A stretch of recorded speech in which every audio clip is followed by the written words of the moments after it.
So our boy used to hole up like a full-on hermit, disappearing on everyone by wiping his phone and nuking every last social media account. These dudes suddenly get these creepy urges to cut everyone off, and even he can't figure out why. Look, humans are walking contradictions. They'll swallow the worst of life just to keep breathing. But now my guy just smashed that whole cycle by landing the ultimate jackpot. A 10 billion yen lottery ticket. And yeah, we're talking life-changing cash money levels. With his pockets stuffed, he ditched his trash deer job and shot out to the countryside, ready to chase full-on cottagecore farming dreams. But right when he finally started to feel comfortable, bam, Truck Kun strikes again, and he gets yeeted into an RPG-looking world like the game just opened its doors. He inspects the nearby plants and realizes the small patch is a massive, unbelievable harvest. Dude's straight vibing, shouting, "Freedom smells so good." He was shook at first, but now he feels straight up op. He breaks into the whole lucky RNG story. His chicken coop, every farming tool he owned, and even his chickens get yanked along with him. And yep, they're already laying edible eggs. Armed with his tools, he can hunt down wild plants for food, so at least he won't drop dead of hunger the very first day. And because he's an ice guy, his mind snaps straight to magic and skills the second everything clicks. He strikes every cringe anime pose he can think of and yells every spell name like a man possessed, but nothing happens. Not a damn thing. What a loser. At last, it hits him. He shoves that weird-looking fruit into his mouth and blurts out praises like it's the best thing ever. And would you believe it? Actually works. A system window pops up with a Darun fruit that refills his stamina, and turns out his only real talent is appraisal. So yeah, he's basically a fancy merchant.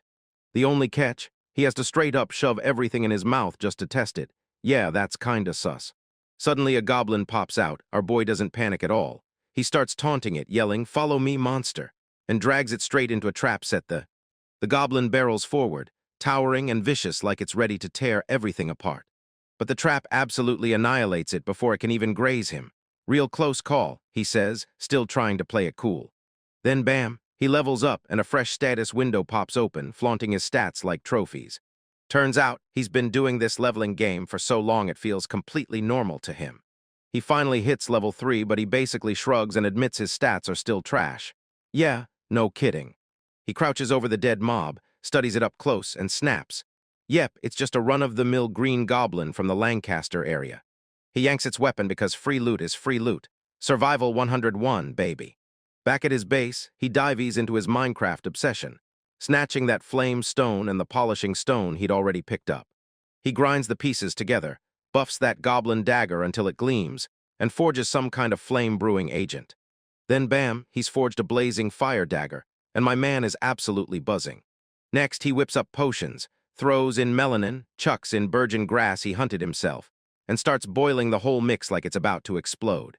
And just like that, he concocts a deadly good dual potion that resets basically everything. Mid-tier power, huge day-to-day value. Feeling bold, he decides to mess with some poisonous plants. Then it finally clicks. This filthy poison brew is what he's supposed to gulp, and he's staring at it like, "Bro, what are you doing?" And just like that, bam, he gets absolutely knocked out cold. He jolts awake and slumps there, pathetic, chomping detox grass like it'll fix everything, while he snarls at himself that he's a total idiot because we're new. But hey, he did walk away with the prize. He pulled a deadly toxin from it and slathered it onto his arrowheads. He even digs in and plants the roots, building his own tiny poison farm from the ground up. And right when you think it can't get weirder, one of his chickens snacks on the herbs and boom, it mutates into a herb chicken, and its meat hits you with a stamina boost and a full-on detox. He's stunned by this boosted chicken, then his gaze snaps to it like a predator, hungry, ready to pounce. And still somehow, he totally cooked it, R.I.P. Clark Norris. He's devouring it, grinning like, man, knowing how to prep a chicken is everything. He even tells the cooked bird that its sacrifice won't go to waste. This guy's honestly on another planet. He digs a real grave for it, naming it Comrade's Grave, then turns around and heads into town to hawk his loot. Bro, it's a 3-hour hike, but he's out here acting like the real quest is cashing in big. He's already grumbling through the walk, swearing he'd rather be riding a horse than trudging on foot. Finally, he bursts into Leicester Town, right on the edge of nowhere. He tries to talk to the guards, but the moment he opens his mouth, he realizes he can't understand a single word of the local language. Lucky for him, they clocked him as a merchant and waved him right through. He decides he doesn't even have to learn the language. As long as he's got the hand signs for buy, sell, and the numbers memorized, he's basically unstoppable. He clocks an adventurer's guild in the distance and decides to dive in. Inside, he pounces on the quest board, scanning for jobs like it's his next lifeline. He keeps grabbing the basic harvesting jobs because he can't really talk to anyone. He's clever enough to dodge monster subjugation quests, because going in with zero communication is basically asking for total disaster. Keigo's trying to play it safe, like he's tiptoeing around danger. Suddenly, Sarasa, the cute merchant girl, and Maruga, the beefy blacksmith, popped in and shouted hello. Keigo's convinced he owes these two everything, so he starts hawking the gear he crafted for them. And they absolutely lose their minds for his elemental weapons, practically tearing each other apart to get their hands on them. He vows he'll give them more, and that's how he keeps everyone from freaking out. They fire a question at him, and the look on their faces tells him they're basically begging to know if he'll pack up and move to town. He slams them with a brutal no, so cold it cuts. My guy's got major relationship baggage. He's always one bad moment away from ditching everyone with a clean ghost. Anyway, he scrimped and saved a nice pile of cash, and now he finally decides it's time to go snatch that horse. He yanks out a total cheat move, scribbles in Japanese, then fires off his appraisal skill to instantly decode it into the local language on a slate. It crawls along, but somehow it still gets the job done. Sarasit is blown away, calling him rock solid, and the waifu gives an approving nod. He pauses for a moment, just long enough to let the tension build. Sarasa comes rushing back on a horse that's flying like it's got a death wish. This girl isn't some basic NPC, no way. And now, his run back to the farm is gonna be smooth as butter. He waves goodbye and bolts toward home. But then he spots them trailing him in the most awkward, obvious way. Turns out they weren't attacking at all. They were just trying to help, telling him he needs stability and pushing him toward a good smithy. But all this kindness is messing with his head, because the truth is, this guy's basically allergic to friendship. He just wants to shut the world out and crawl into his cocoon, alone. Still, he couldn't deny it. Those people were genuinely kind, no tricks, no act. This wasn't some cold business deal. It was something bigger than money. It felt bigger than that, like it was hiding something dangerous. He's torn up inside. He refuses to get attached, but he grins anyway, basically confessing that he knows they're worried sick about him. He decides you'll have to thank them the right way later. Maybe this hermit isn't a lost cause after all. Our boy just became a full-on horse owner, and it's about to get wild. He even built a proper stable for his brand new ride, Renant. With Sarasa and Marugo pushing him on, he tore into his whole setup, linking a smithy and a stable straight to his house. Now he's swimming in space to craft whatever he wants. Back on his potion grind, he whips up a brand new recipe like it's about to change everything. It's a Paruna detox potion that scrubs away mid-level poison and blasts your MP back to full. Nice. That new smithy is a total game changer. He's finally ready to start cranking out his legendary elemental weapons in bulk. But before anything else, he decides he has to properly thank Sarasa and Marugo. No shortcuts, no delays. He's about to whip up a real feast for them, way better than the stale bread they've been stuck eating back in town. He's gotta buy meat for 3 people, but he refuses to give up his overpowered herb chickens. So the farmer snaps and heads out hunting. And would you look at that? This giant wolf monster plummets straight into one of his traps. Talk about the universe hand-delivering trouble. And boom, another level up. His stats are skyrocketing, and he's already convinced he'll be hilariously op any minute now. He studies the beast in a flash. A blue wolf's out there, and yeah, it's edible, dinner's served. Because he's a total newbie at butchering, he drags the wolf straight to the guild to get it handled properly. While he waits, he darts back to the quest board and scans it again. He spots a kill quest for a cactus and locks onto it like it's his next big target.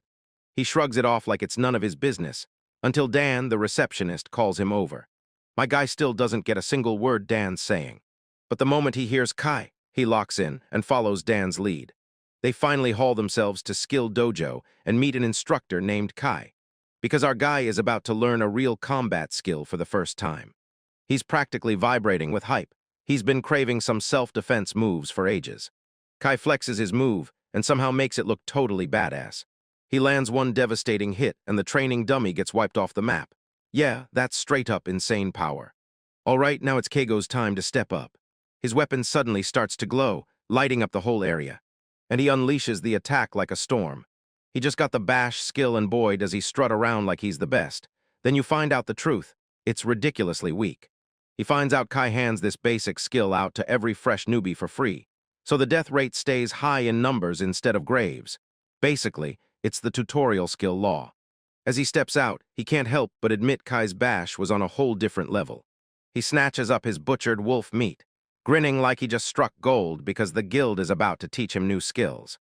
On his way home, he's already got his new horse in mind. He's planning to train it the second he gets there. Then he spots a chilling goblin statue lurking in the woods. His mind snaps back to the Cacatra's quest poster, flashing like a memory he can't outrun. He whips around and there it is, staring him straight in the face. He bolts and boom, the feast is happening. My boy slaps down a massive monster steak and the whole crew starts drooling. He's like, yeah, it's just salt and garlic, that's it. While everyone else is losing their minds like they're getting hit by a holy miracle from this food. I mean, look at them go. Just chowing down, good food turning strangers into friends everywhere, facts. So everyone's toasting Juno and our new girl Sarasa, because they jumped in for the monster hunt and somehow managed to level up the workshop too. It's a total blowout, cheers are exploding everywhere. But right in the middle of the celebration, a brutal howl snaps through the air. And it's not just one. Nah, it's a full pack of 3 giant blue wolves, and they're snarling like they mean business.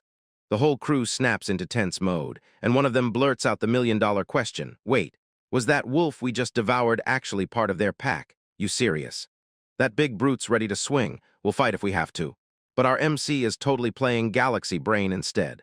He's trying to calm things down, telling them to chill, because not every encounter needs to turn into a boss battle.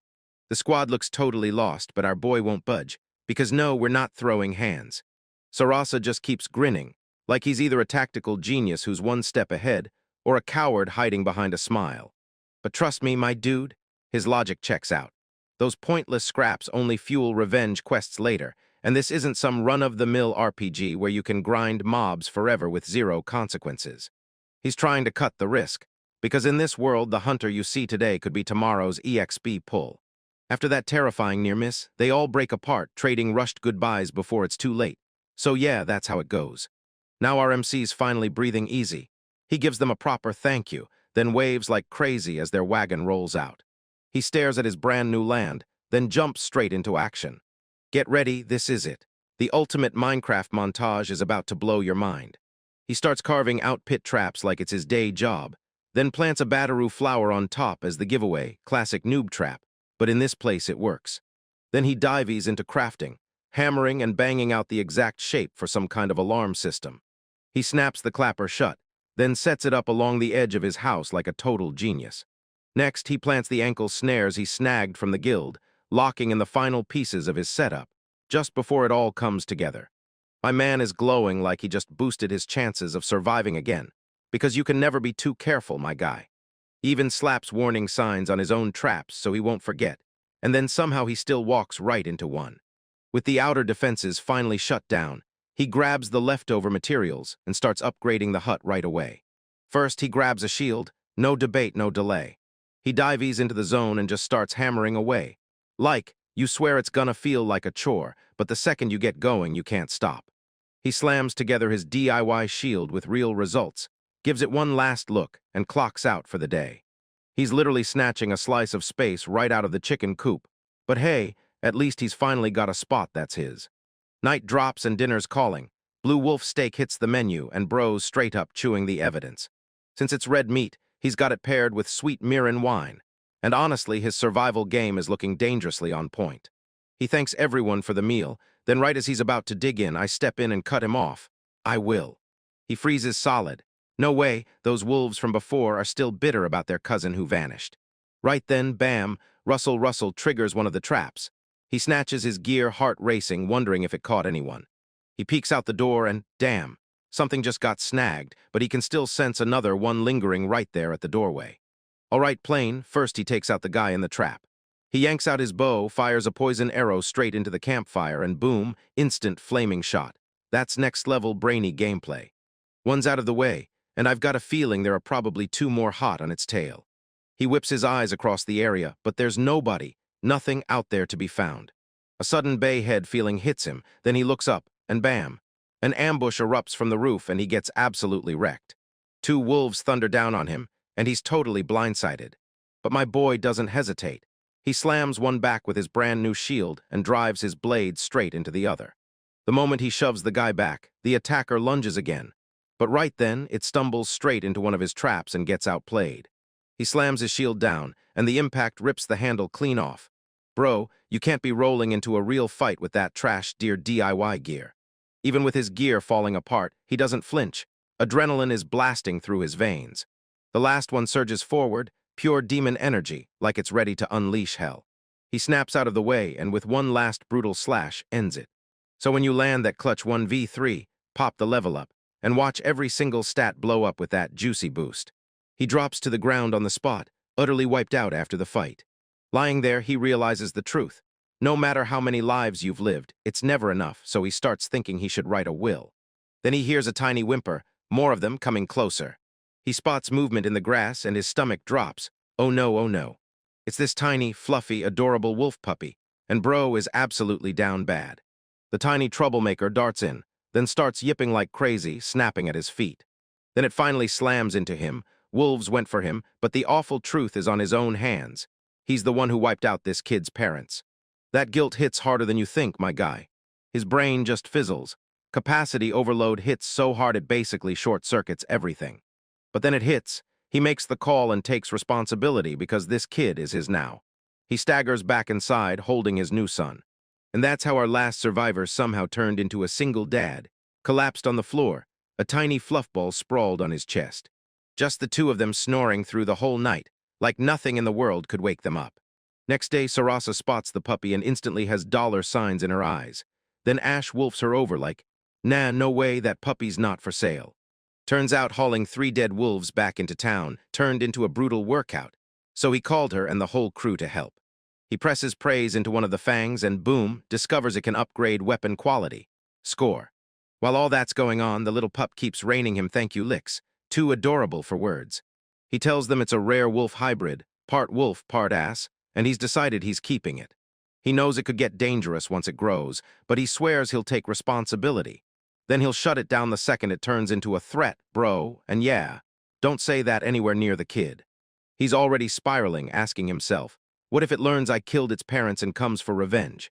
But if it's going to happen, then he'll bite down on fear and fight with everything he's got. This is survival of the fittest, baby. Then a wickedly brilliant idea hits him. He tells Sarasa to stitch the puppy a cloak out of its parents' fur. His logic was wild. He loved the color because it would carry his parents' scent, comforting him, and honestly, it's sweet in the most messed up way. He sells the materials and strides out, then freezes because he just realized he forgot something huge. A name. He stares at the pup, names him Ash, and just like that, Keigo snags his very first family member in this wild survival nightmare. Ash's new life as a single dad is a total disaster. Right from the start, he's already trying to wreck the farm and snack on the chickens. No time to sulk, my guy. Now you've got a kid to raise, so buckle up and enjoy the lively days ahead, because the world just handed you the cutest little bundle ever. Ash's was right back in it, mud all over him again. And because scrubbing him with their tiny, limited water supply is a total nightmare, our MC finally decides it's time to upgrade their whole quality of life. He grabs the leftover ingots and starts slamming them together into a brand new bathtub. The Gorman bathtub is finally finished. Yip, yip. Bro's been stuck with sponge baths this whole time, and now he's counting down to the first real soak like it's a prize fight. He yanks Renant, his horse, into position and straps him to the wagon so he can haul in a whole load of water. He spots a calm-looking pocket of peace beside the river, stunned that a place this quiet can exist out here. That water hits like pure relief, so refreshing it feels unreal. You spot some strange, hedgehog-looking creatures, but you decide to stay out of their business unless they act hostile. Because first, you've got to find clean water. Back home, he tells Ash how luxurious it is to waste water like this. Then Ash starts growling at the barrels like they're about to steal his food. He's tightening his fists, and something's off with the water. He can feel it. Right as our boy leans in to take a closer look, something suddenly blasts out wham, straight into his face. It's this freaky merman monster lurking in the water, hiding like it's waiting to strike. Before Ash gets crushed, he rockets in, yanks the threat's attention, and gives himself the opening to draw his bow and drive a poison arrow home. Eat this. Ash dives in like he's taking the heat, and then our boy swoops in to finish the job. Teamwork, yeah, you know exactly what that means. Level up. That was a nail-biter, and it all came down to his new partner. He inspects the body and confirms it's a monster merman. then realizes its water magic is exactly what powers that water bowl as a deadly magic attack. He also snatches a stash of merman scales packed with water magic and uses them for crafting, and then he tells Ash, "If it wasn't for me, you'd be dead. You're my partner." Then he tells me the Ash gives off a happy little yip, and somehow the bond feels real, like it's unmistakable. Later that night, it's finally bath time, and my boy is so classy he's humming Beethoven's Fifth while he soaks in the tub. Ash starts howling at the top of his lungs like, "Oh, so you're into the Fate Symphony, huh?" He knows he has to level up fast to protect his new fluffy son, because betting everything on traps is basically just gambling with RNG. Every time they rush into town for supplies, trouble stalks them, because danger never truly stays away. Now that he realizes monsters can cast magic, the whole game flips on its head. If you want to survive, you don't wait. You strike first, so gear up and get ready to attack. He could have quit, but then he looked at Ash, and no, giving up wasn't even on the table. He scoops the tiny fluff ball into the bath right with him. "I'm going to fight tooth and nail to keep these peaceful days with you from ever being shattered." Ash rattles his body dry, puffing up until he's a legit giant cotton ball. He grabs a towel and starts wiping him down, ready to move straight into the next phase. Every time he slips into his ice guy clothes, reality slams him in the face. So forget trying to figure it out anymore, it's time to act. "All right, time to hype myself up. Today we're forging weapons." He starts by hammering away at some bargain iron ingots, the exact kind he used back when he forged the bathtub. Now that he finally clicks with it, he's ready to cash in the rare-ass wolf fang Ash handed him and forge a Riedel weapon. "Look, Ash, I did my best. The blade is done." He inspects his brand new weapon, the Wolverine sword, hammered from iron and reinforced with steel, and it looks brutally strong. So what's he gonna do with those merman scales? And that flame jewel he just harvested? He decides to smash them up and mix them like, "Okay, so that's how enchanting works, you sure? And you're gonna taste test it too." He reels in that praise, and his tongue starts tingling at the very end.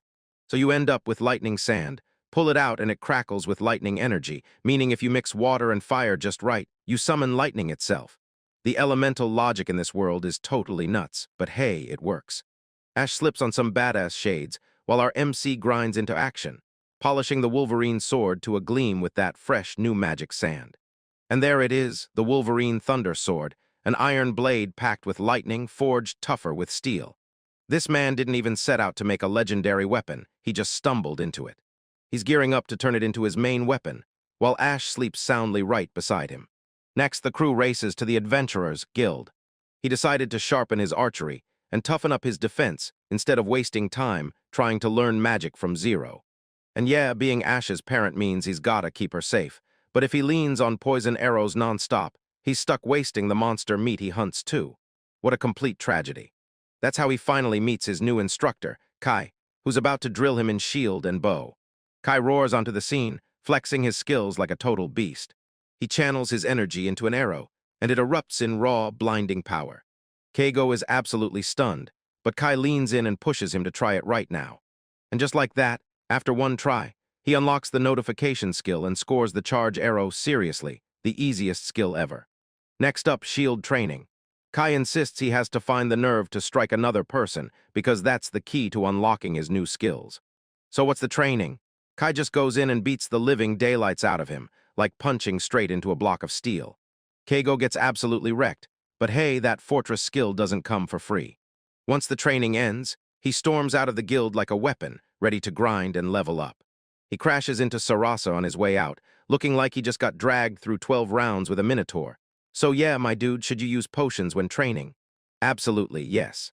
And that's when she pulls on the cloak he ordered, stitched from Ash's parents' Ash, fitting like it was made for her alone and turning into a living memento of Ash. Then Sarasa clocks his sketchy DIY shield and shoves it into his hands like, "Here, take this small shield." She spotted his place wrecked and stepped in to set him up like a total waifu. Yeah, he's definitely gonna pay for it. She's been clinging to Ash this whole time, and you can practically see our boy's envy spark up. All right, time to tear out of here and head home. They call it goodbye, then split apart once more. Back home, he slips on the new cloak, and it's loaded with hidden inside pockets, the kind that screams style and usefulness. He gets hit with another brilliant idea. Can he enchant defensive gear? He yanks out the leftover merman scales and dumps in the lightning sand. He praises the cloak like it's alive, and it works. Suddenly, it's blazing with a fire attribute, and when he mixes water and fire together, he slaps on fire resistance like a cheat code. The logic's still totally unhinged, but honestly, who cares? This is an upgrade. He decides to slap it onto the new shield as well. Ash shoots him some attitude, and he's like, "Dad, S got you, trust me." But the second those puppy licks hit, he's instantly a mess. Lately, he's been uncovering one jaw-dropping new secret after another, both in how he crafts and in what kind of person he truly is. Training has slid into his everyday routine, and it's there for good. But the moment he starts practicing his archery, he feels it. Then he spots a massive crowd of riders on horseback charging toward his house. A fancy noble shows up, along with an entire squad of adventurers, and then hold up, his eyes snap to them, and suddenly he's like, "No way!" Marugo, Juno, and the rest of the crew from the very start of the chapter. He's totally clueless about what they're after, and deep down, he knows this can't end well. So my dude is still reeling from that last near-death scare, trying to choke back the grief by laying a flower on a grave, like the ending of a gut-punch sad movie. He's not even sad that those randoms got wiped. He's just relieved it wasn't him lying cold, bro. No cap. Then boom, flashback time. A few hours earlier, this smug, armored creep tries to recruit Keigo for his dungeon crew, and his face is begging for a punch. Kei's like, "Nah, I'm good." But the big, bald dude behind him slams down the intimidation card, like this isn't a request, it's an order. Peer pressure hits different in this world. Turns out this high-end mighty noble, Baerun, wants our boy to be the party's full-time potion sugar. Because yeah, my guy, plot demands it. Next thing you know, they're dropped into the woods with an entire army of adventurers, and Kei's whipping his head around like he's scouting a film set. Bro, you're already in the movie, and yeah, you're totally the expendable side character. Suddenly, a monstrous fire wolf ripped straight from hell erupts onto the scene and starts torching everything in its path. That noble, absolute menace, real Chad villain, just lounges in the back like he's got front row tickets, watching the battle like it's pay-per-view. Not a shred of worry even as his allies get slaughtered. And yeah, retreat S off the table today, boys. The entire squad gets absolutely steamrolled as they're thrown into the crossfire of this spicy doggo's blazing flame breath. Keigo gets hit with a brutal dose of reality. Same trash deer social ladder as his old world, where the rich stay untouchable and the poor get wiped out. Thankfully, one of the tanks fires off a fortress skill, and the beast suddenly stumbles, just enough for them to bolt and get out alive. You already know the move. When trouble hits, they don't hesitate, they sprint, and they hit full speed so hard it feels unreal. They barely scrape out with their lives, and what does our boy get for all that trauma? A level-up notification. Seriously, is this an RPG? And to make it worse, he learns the monster was a hellhound. Just when he thinks he's finally safe, the nobles' goons track him down, boom, caught red-handed, and they sneer, "We know it's a weakness, you scrub." Turns out breathing fire makes it lock up and get stiff. Yeah, real helpful, real late. And Lord Baerun is absolutely fuming. He's not angry that they nearly died. He's raging because they bolted and ran away. Yikes. To prove he's serious about surviving, Keigo has to fork over a huge bag of cash. Because today's lesson is brutal. Nobles can be just as deadly as level 50 monsters. Back in the present, he stands in the graveyard, staring into the silence like he can already see his own tombstone rising among the fallen. He spots a tiny girl sobbing her heart out. She's the only one mourning the fallen adventurers. This old dude slides right up and hits you with brutal truth. There's no time to mourn for anyone else when your whole life is dangling in the hands of some rich jerk. He keeps firing off facts like, "Kid, I don't care if you're rubbing shoulders with nobles in town or cowering outside with monsters, because either way you're basically doomed." Keigo decides he'd rather gamble with monsters than deal with annoying people. Straight-up introvert king behavior. He knows everyone's probably judging him like a total weirdo, but he straight-up doesn't care one bit. Back in town, the adventurers who dragged him into that mess rush to apologize. But Keigo's social battery hits zero. He's basically like, "Yeah, I'm out. Whatever I gotta dip, I'm done." But then boom, his HP tanks into the red, fatigue slams him like a truck, and he crumples on the spot. You gotta watch that stamina bar, bro. He jolts awake in a comfy bed as Ash, his fluffy little pet, licks his face. Then he realizes he has zero idea where he is. Sarasa, the party girl, hands him a drink, then deadass blurts, "This is poison." Only after it all hits does she realize she grabbed the wrong thing because, girl, you almost sent him on yet another ice guy nightmare trip. Turns out he was knocked out for 6 straight hours, and in that time they tended to his animals and handled everything else. He looked down at that tiny foxdog thing, and for real, his eyes softened, because holding it hit him hard. He finally understood he owes them big time. They're honestly just laid-back survivors too, same as him, grabbing whatever piece they can while the world tries to kill them. After they said their goodbyes, everyone split off in every direction. Keigo finally realizes he's not staying with strangers at all. He's in an inn, and now he's frantically trying to figure out how he can repay their kindness. First things first, stay the heck out of that forest, because he's not about to roll the dice on getting RNG'd by yet another boss monster. Then it hits him. He remembers that weird herb he scarfed earlier, and boom, he fires up his appraisal skill, and realizes it's a green anesthetic herb, basically a fantasy roofie. A bright idea sparks in his head. Anesthetic, you say? And you can practically hear the gears grinding as everything clicks into place. Back at his base, he springs into action and gets to work. He whips up a batch of green anesthetic medicine, grinning like a genius, ready to drop it into his traps for some big-brain chaos. It works like a charm. One unlucky goblin gulps that spiked water, and boom, they're instantly tripping balls. Meanwhile, Keigo is downing fortress potions like they're going out of style, grinding his skills like crazy just in case. The goblin's mind is completely scrambled, like it can't even process what just happened. Keigo spots it wobbling off and blurts, "Thanks for being my little test subject, huh, little dude." During his training, he realizes the blue wolf attacks have finally stopped, and he can't help it. He beams, then gives his pet a bunch of head pats like, "Good boy, you're the best." With the coast clear, he hammers out a fresh batch of fire daggers and gets ready to sell them. All right, time to grab this bread. He's got smoky deer meat packed tight and brand new shiny daggers sitting pretty, ready to sell at market. He storms into Marugo's armory, ready to rake in cash and repay the favor. That massive guy wastes no time and snatches up his elemental gear right away. Turns out elemental stuff is insanely popular, and Keigo struts off with a fat profit. He's moments away from trading the rest to Sarasa. Then Marugo steps in, face carved from pure seriousness, and declares he's ready to buy literally everything. That guy's trying to muscle in and own the entire market for Keigo's merch. Kei throws a bet down and sells him the whole lot. No sweat, easy money, easy wins. To seal the deal, our boy showed up with some sake, and Marugo, he's all in, no questions asked. That dude straight up shuts his shop for the day just to go drinking. Absolute legend. Right then, Sarasa and Juno burst in, and suddenly that lonely drinking sesh explodes into a full-on party. They clink their cups and dive headfirst into a monster-sized feast. Sarasa sets out chicken and veggies, and Keigo suddenly freezes. Like, wait, even plain chicken feels brand new and wildly exciting in this world. The yakitori crackles and sizzles on the grill, and it looks so insanely delicious you can practically taste it. As Keigo takes a drink, his mind races through every wild, unbelievable thing that's happened to him since he got here. But when he finally sees his new friends grinning and laughing after he barely dodged getting wiped out, the tension just melts off his shoulders. He hurls some meat at Ash, and for once he lets himself believe this is the most at ease he's felt in ages.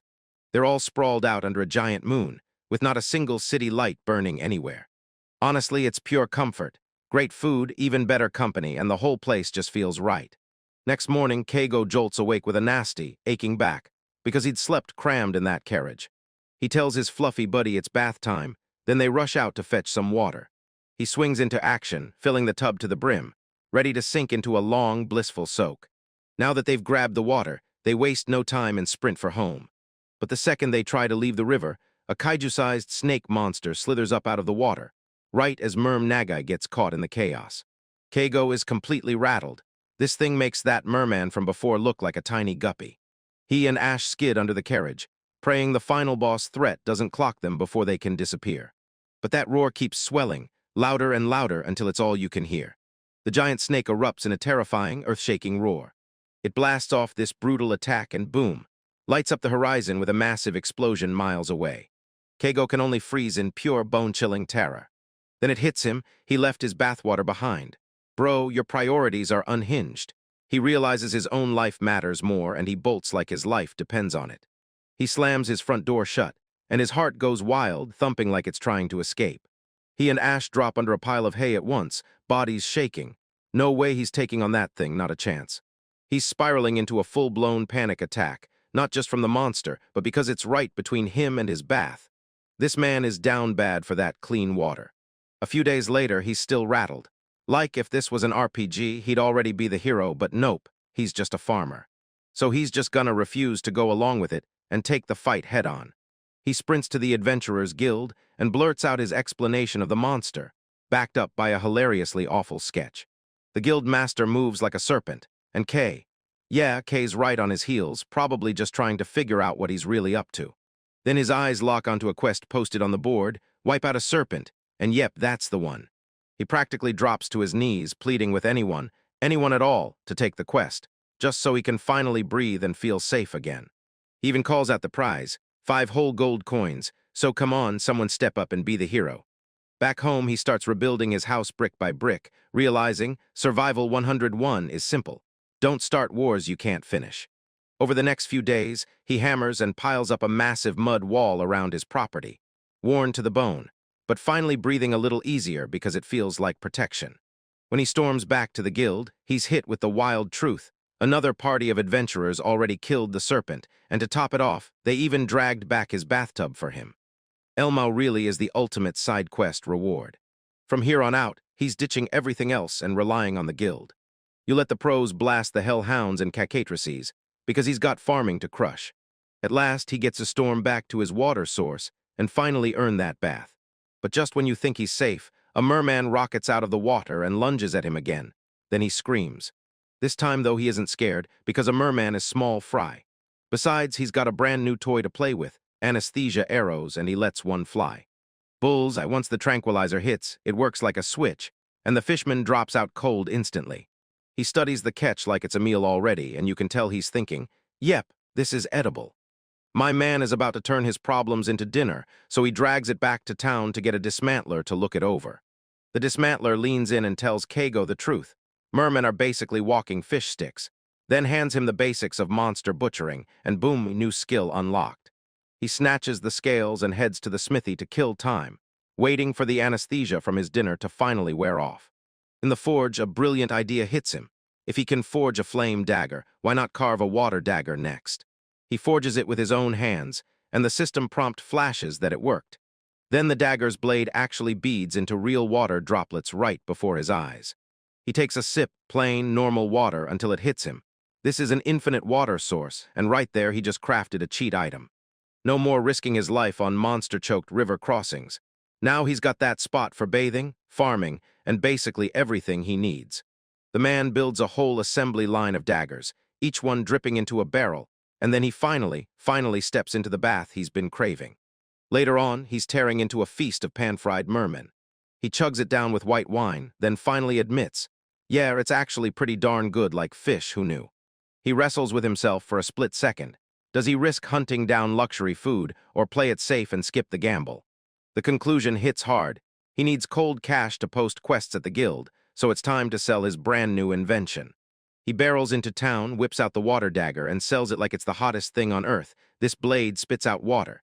And then he tells Marugo, 2 for you, and Sarasa, 2 for you. They snap into an instant argument because neither of them will back down. Both want more, and Marugo's losing it, screaming at the top of his lungs while I'm out here grabbing 4. Things get so heated that Ash the Fluffball steps in fast and plays mediator between the 2 grown adults. Sarasa's a real good sport. She lets Marugo pay for everything this time, and the big guy is absolutely over the moon. As Kago watches them, it hits him. He actually loves keeping things simple, especially with Sarasa's words still echoing in his head about her old job at a trading company. And she kept her distance from foreigners, because the language barrier made everything feel impossible. She never crossed the line into their personal space, and somehow that alone kept everything working. Kago decides that's the play for him too. He's not about to dig into his new friends' lives. Marugo nods and says, right here you don't need fancy words, just the truth. So Kago decides he'll only cram the absolute basics, just enough language to hold a simple conversation. He's all about that laid-back, low-pressure vibe. No games, no stress, just a chill connection with people. Back home, he starts tinkering with the Hellhound's spoils, an ultra-flammable sand that can supercharge metals. After a few grueling days of non-stop grinding, bam, he forged a Hellhound buckler and a Hellfire sword, and that new gear looks absolutely wild. He slaps down 8 bets, tells our boy to square up with that freaky fish lizard, and screams, roar, Hellfire sword. Like he's the main character out of a damn anime. And it does absolutely nothing, just a total whiff. That's gotta sting, my dude. He plants a solid bonk, then immediately pumps himself up, swaggering that he's got these mermen handled, no sweat. Sure, Jan. Then my man has a straight-up galaxy brain moment. Wait, fire doesn't work on water types. Bro, did you skip the tutorial? That's Pokemon 101. So he ditches the brawl and goes hunting for scales and mats instead. Gotta grab that loot, right? He knows he can't hang with magic users if he doesn't crack the elemental RNG first. But then, boom, he hears a massive commotion behind him, and something huge is coming in hot, like it's about to rip the ground open. And bam, out of nowhere, a freaking giant serpent crashes the scene. My dude freezes in pure terror, screaming like, "Snakes are the scariest thing ever." Bro, you literally live in a fantasy world. Stop acting shocked and just get used to it. Even that adorable little fluffball of an Ash is totally losing it, barking its head off like it's gone feral. The horse is straight up losing it, chomping through itself as it bolts and leaves our boy eating dust. No judgment, I get it. Our MC is curled up in a ball, apologizing like his life depends on it, straight up saying sorry for existing, because the mermen were easy prey and that's why he's stuck in this mess. Bruh. He's crouched in his tiny shed, praying to the RNG gods like they can save him, hoping that giant danger noodle hasn't noticed him. Man, he's so rattled he can't get a wink of sleep. Look at those eye bags. My guy is totally cooked with stress. The next day, he's practically on his knees at the guild, slamming a bag of cash at them like serpent. Please help me. This is all I've got. While he waits for backup, he's already cooking up a bigger master plan, laying more traps all around his house. And yeah, that's definitely going to stop that kaiju-sized snake. He's basically wagering his whole future on the other adventurers hauling him through. Back home, he whips up some seriously nasty poison, tossing a Badaru plant in with a cacatris poison sac until it's ready to ruin someone's day. Sounds spicy. And then this absolute genius decides to take a bite, while his dog is losing its mind, and he's just casually chugging poison like it's nothing. Sure enough, he face splints, and his tiny doggo trots over with water to save him. Honestly, what an amazing little pet. He jolts awake, scans the stats, and realizes the poison is strong tier. His soul nearly leaves his body. Holy crap, I almost got killed with one single lick, you think. He smashes Ash into a huge all-hug, basically calling him the real MVP here. So he storms into work, strings up his traps and brews up potion after potion, praying his homemade poison makes the serpent flinch, even just once. Still reeling from that poison taste test, he's stuck there, praying the snake doesn't come back for him tonight. Another sleepless night, paranoia is crawling all over his mind, and it's real. Morning hits and he's totally out of it, mind and body feel wrecked. But the animals still need feeding, so he's gotta get up. Ash starts snapping and barking again, and the MC's gut drops.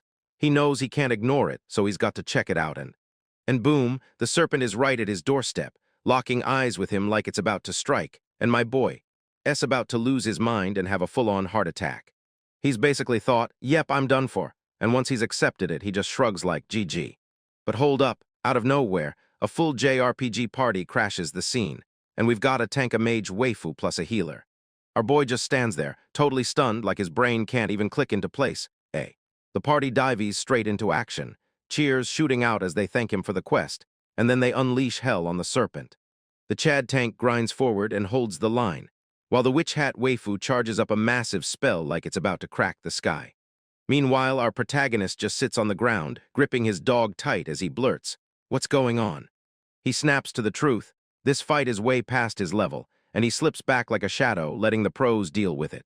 The serpent snaps into action with a lethal strike, and the party scrambles out of the way like their lives depend on it. The mage is chanting a top-tier spell, and the power levels are going absolutely off the charts. The wind whips in spirals, and magic snaps and crackles through the air like lightning, and she blasts out a monstrous vortex of raw energy.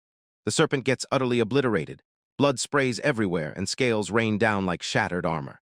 The crew's throwing a victory party, and our guy's just breathing again, because he definitely wasn't about to become snake food. I'm saved. They lined their attacks up perfectly like it was nothing, then they just waved goodbye and vanished. Meanwhile, my guy just stood there, looking totally helpless. He jolts awake in his bed. Wait, had he really been asleep? He peeks out and sees the whole place wrecked. No dream at all. His traps and prep were useless trash, and right there he realizes the line between life and death is paper-thin, my dude. But he's just relieved, because he and his best boy, Ash, are alive. Turns out that serpent was a massive deal at the guild. So Marugo and Juno, his buddies, rushed over to find out what was going on, worried sick about him. They're completely relieved he's okay, and they pull him in for massive, all-bro hugs that hit like a victory lap. But just when he finally gets a quiet moment, everything gets ripped away. Guess he's never been around people who actually care. He gently pets Ash, like he's calming a storm with his hands, and realizes having friends who actually worry about him isn't the worst thing in the world. Wait, is this character development? Because my boy might be changing for real. Switching lanes, this time we're locked into the real MVP's POV. Ash. Yep, that Ash. She's a level 2 Ashu Wolf, and here's the brutal twist. Her growth rate gets nerfed hard just because she's a rare drop. She's glued to her master's side, day or night, and when the lights go out, she curls up by his feet to sleep. She's crazy about meat, and every time her master drops a meal in front of her, she swears it tastes amazing. But they'd warned her a whole stack of rules. Don't eat the chickens, don't munch the horse's grass, don't touch the chickens, worms. Like, dude, it was constant. One time she tried to help her master hunt for worms, but he shut her down and told her no. Yet she's a good girl, so she promised it won't happen again. She's totally thrilled that her master drags her everywhere, into all kinds of wild new places. But then terrifying monsters come crashing in, and she bravely tries to shove them back with her tiny little voice. Doesn't work great, sure, but she gets head pats for the effort, and honestly, that's the real trophy. She remembers that one crazy night when her master's friends were duking it out, and she rushed in to stop the fight before it got worse. And for some messed up reason, Wonson yanked her in and crushed her down. Wonson, it's so hard to breathe. Every time that Wonson squeezes her, her master immediately turns his face like he can't even look, awkward as hell. And she's like, why? Bro, it's because he's down bad, Ash, he's down bad. She belts out songs with her master in a steaming hot bath, and the second they sing together, he can't stop smiling. Yeah, it's ridiculously wholesome. She can sprint like crazy, and she absolutely lives for playing fetch with Bones. And the moment she trots that bone back, she gets showered with pats, basically a perfect deal. Sometimes her master is painfully dense. He zones out, forgets to give her water, and she has to yank him back to reality. She senses the terrifying danger closing in, but her master ignores her every warning. She's begging him the poison is deadly, and he goes and licks it anyway, then keels over and faints, forcing her to step up and shield him. And when the massive snake reared up, fear slammed into him. He wouldn't let her go no matter what. She tried to protect him and the horse, but he clung on with all his might. Even if he's a total scaredy cat, he's got a heart of gold. She's dead sure because they're together all the time. She's the Ash's master's partner, and he leans in to wish her a sweet good night. Like, oh wow, that's painfully wholesome. So my boy and his crew are deep in the forest, scrounging resources like it's a mission. But of course the RNG decides to throw a mini-boss at us, this busted bare-bore freak. He goes thinking, yeah, no way I want to do this solo. And honestly, that's a good thing because he's got his whole party right there with him. With the whole squad behind them, they tear into the beast and end it fast. Clean sweep, GG. But hold up, right when they're about to celebrate, a freaking cactus drops out of nowhere. And this legendary chicken snake demon, Kago, gets completely blindsided and sent crashing on his butt. Big man Marugo screams a formation change and strides up to the tank shield ready to lock in. Pure absolute Chad energy. The cactus's eyes blaze with that ominous glow, and you already know the next move. The petrification beam is flying in, and this place is about to turn stone still. Marugo orders Kago to chug a Paruna potion, and Kago gulps it down just before it's too late. As the big guy holds the line and Ash's magic wolf doggo backs him up, Kago finally gets his opening. They slam in a ruthless pincer attack from both sides. Then they come crashing in and absolutely obliterate that monster chicken. And you know what that means. A chunky pile of EXP hits, the sweet level-up screen erupts for our boy and those stat gains. Yeah, let's go. He's feeling that power surge, and deep down, he knows it all happened because his crew had his back. That's the real strength, wholesome friendship power. It all comes down to his comrades. Soon, he bumps into the local waifu Sarasa, who's been wrecked with worry ever since the last serpent attack, and he quickly reassures her that he's totally fine. Then it's full steam ahead, time to get down to business and trade those goods. The whole crew grins like they just hit jackpot, proud of every icy prize. And yeah, that ice guy just pulled off yet another win. When our MC shoots back, he suddenly goes full philosopher. Like, yo, every single day in this world feels straight up insane. Back on Earth, he was nothing but a corporate slave, drowning in paperwork, buried under work from morning to night. Now he's alone again, and you can practically feel him missing the wild fun he had with his 3 comrades. He swears he loves the quiet life, but come on, my dude's low-key lonely.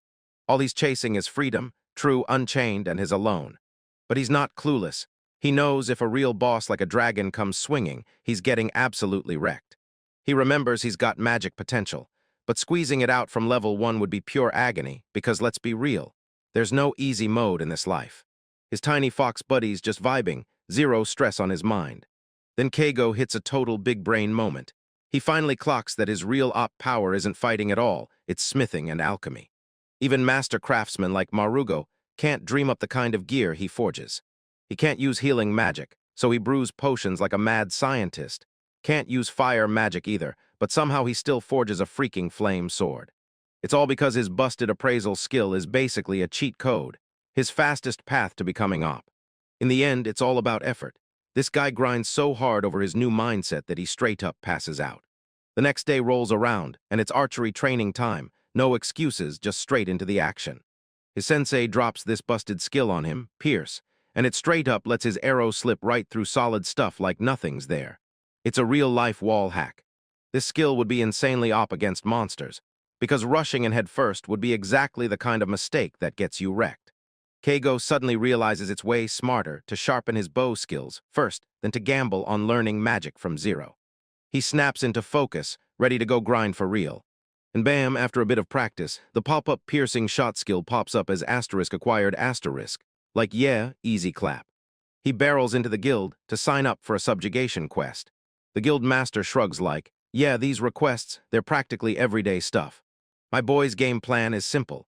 Spot the monsters skulking near his place and immediately report them, so he can work smart instead of burning himself out. And to top it off, his buddy Marugo hands him a brand new bow. Marugo's already pounding booze in broad daylight, and Keigo has to yank him out of the shop. He tells his buddy they can't keep drinking every single day, and honestly, that's the kind of friend worth keeping. Still, he admits it, he's got no right to talk. Back in his workshop, he forges next-level firepower, petrification arrows packed with the eyes from that caccatrice, straight-up top-tier debuff gear. Suddenly, his dog flips out and goes absolutely berserk. He peeks outside, and then bam, it's the noble. That flamboyant, mustache-front disaster has rolled up with his whole crew right on his doorstep. This dude jabs a finger at him and barks, you're coming with me. Our boy yanks against it with everything he's got, dropping into a full dozer on the ground. Yet this noble still isn't buying it. The noble and his crew finally blast off, and Keigo exhales with pure relief, because his friends weren't there to get yanked into this disaster. He thinks the whole plan is pure nonsense, and all he can do is pray the poor adventurers marching beside him make it back alive. A little while later, he hears a massive commotion blow up in the distance. And guess what? This noble's whole party stumbles back, totally wrecked like they got crushed. They found that caccatrice and came back stone-faced losers. They finally tracked down the Paruna potions he handed them, and now they're downing them like they mean to beat the clock. The entire squad is laid up and wrecked. What a total disaster of an expedition. So now our boy gets shoved into the medic role, patching up all these dudes one by one. He's relieved nobody actually died, but man, what the hell were they doing out there? His shed has been twisted into a makeshift hospital, and it tears him up to think the adventurers are the ones suffering, because they're the real victims here. The real culprit is that noble just lounging inside, and Keigo already knows he's going to have to pull this off and build the clown later. And yeah, while his men are getting crushed, this guy's stuffing his face like it's a festival. The nerve, honestly. You clueless nobles. The adventurers are absolutely bursting with gratitude. Keigo patched them up, and they can't thank him enough. At last, the noble finally storms out. Then everyone goes dead silent, praying he'll never return. And just like that, poetic justice hits hard. We watch the noble's precious horse get turned to stone, petrified in an instant. So tell me, El Ma, who's really the monster here? All right, plot twist time. Baron, the noble weirdo, is finally telling his side of the story, and it's wild. This dude strolls through town like the world's lucky to have him, strutting like he's some kind of walking miracle. He's already clocked it. Monsters are bursting out of that forest dungeon. So with Noblesse Oblige ringing in his head, he declares it's on him to take care of it. But his very first attempt blew up in his face and turned into a total disaster. His so-called adventurers were useless. One caccatrice was all it took to turn his precious horse, Meltichin, into a statue. Heartbroken beyond words, he sobbed himself to sleep for 3 straight days, swearing he'd finally rescue that stone-hard steed. So astronomically terrible it might as well be a curse on a horse. So what does this great leader do? He shoves his useless soldiers into prison for a week the moment they mess up. Talk about peak leadership. He calls it one more noble duty, but nah, he's just riding a massive power trip, bro. But then it hits him. Our boy comes to mind, that eccentric dude who lives outside town. He remembers Keigo snapping his petrification symptoms back to normal in an instant, then smiling like, "See, you're useful." And the food Keigo cooked, man, it was absolutely delicious. So the whole scheme is simple. He's going to snatch Keigo as his subordinate, storm the dungeon, and take it all for his own glory.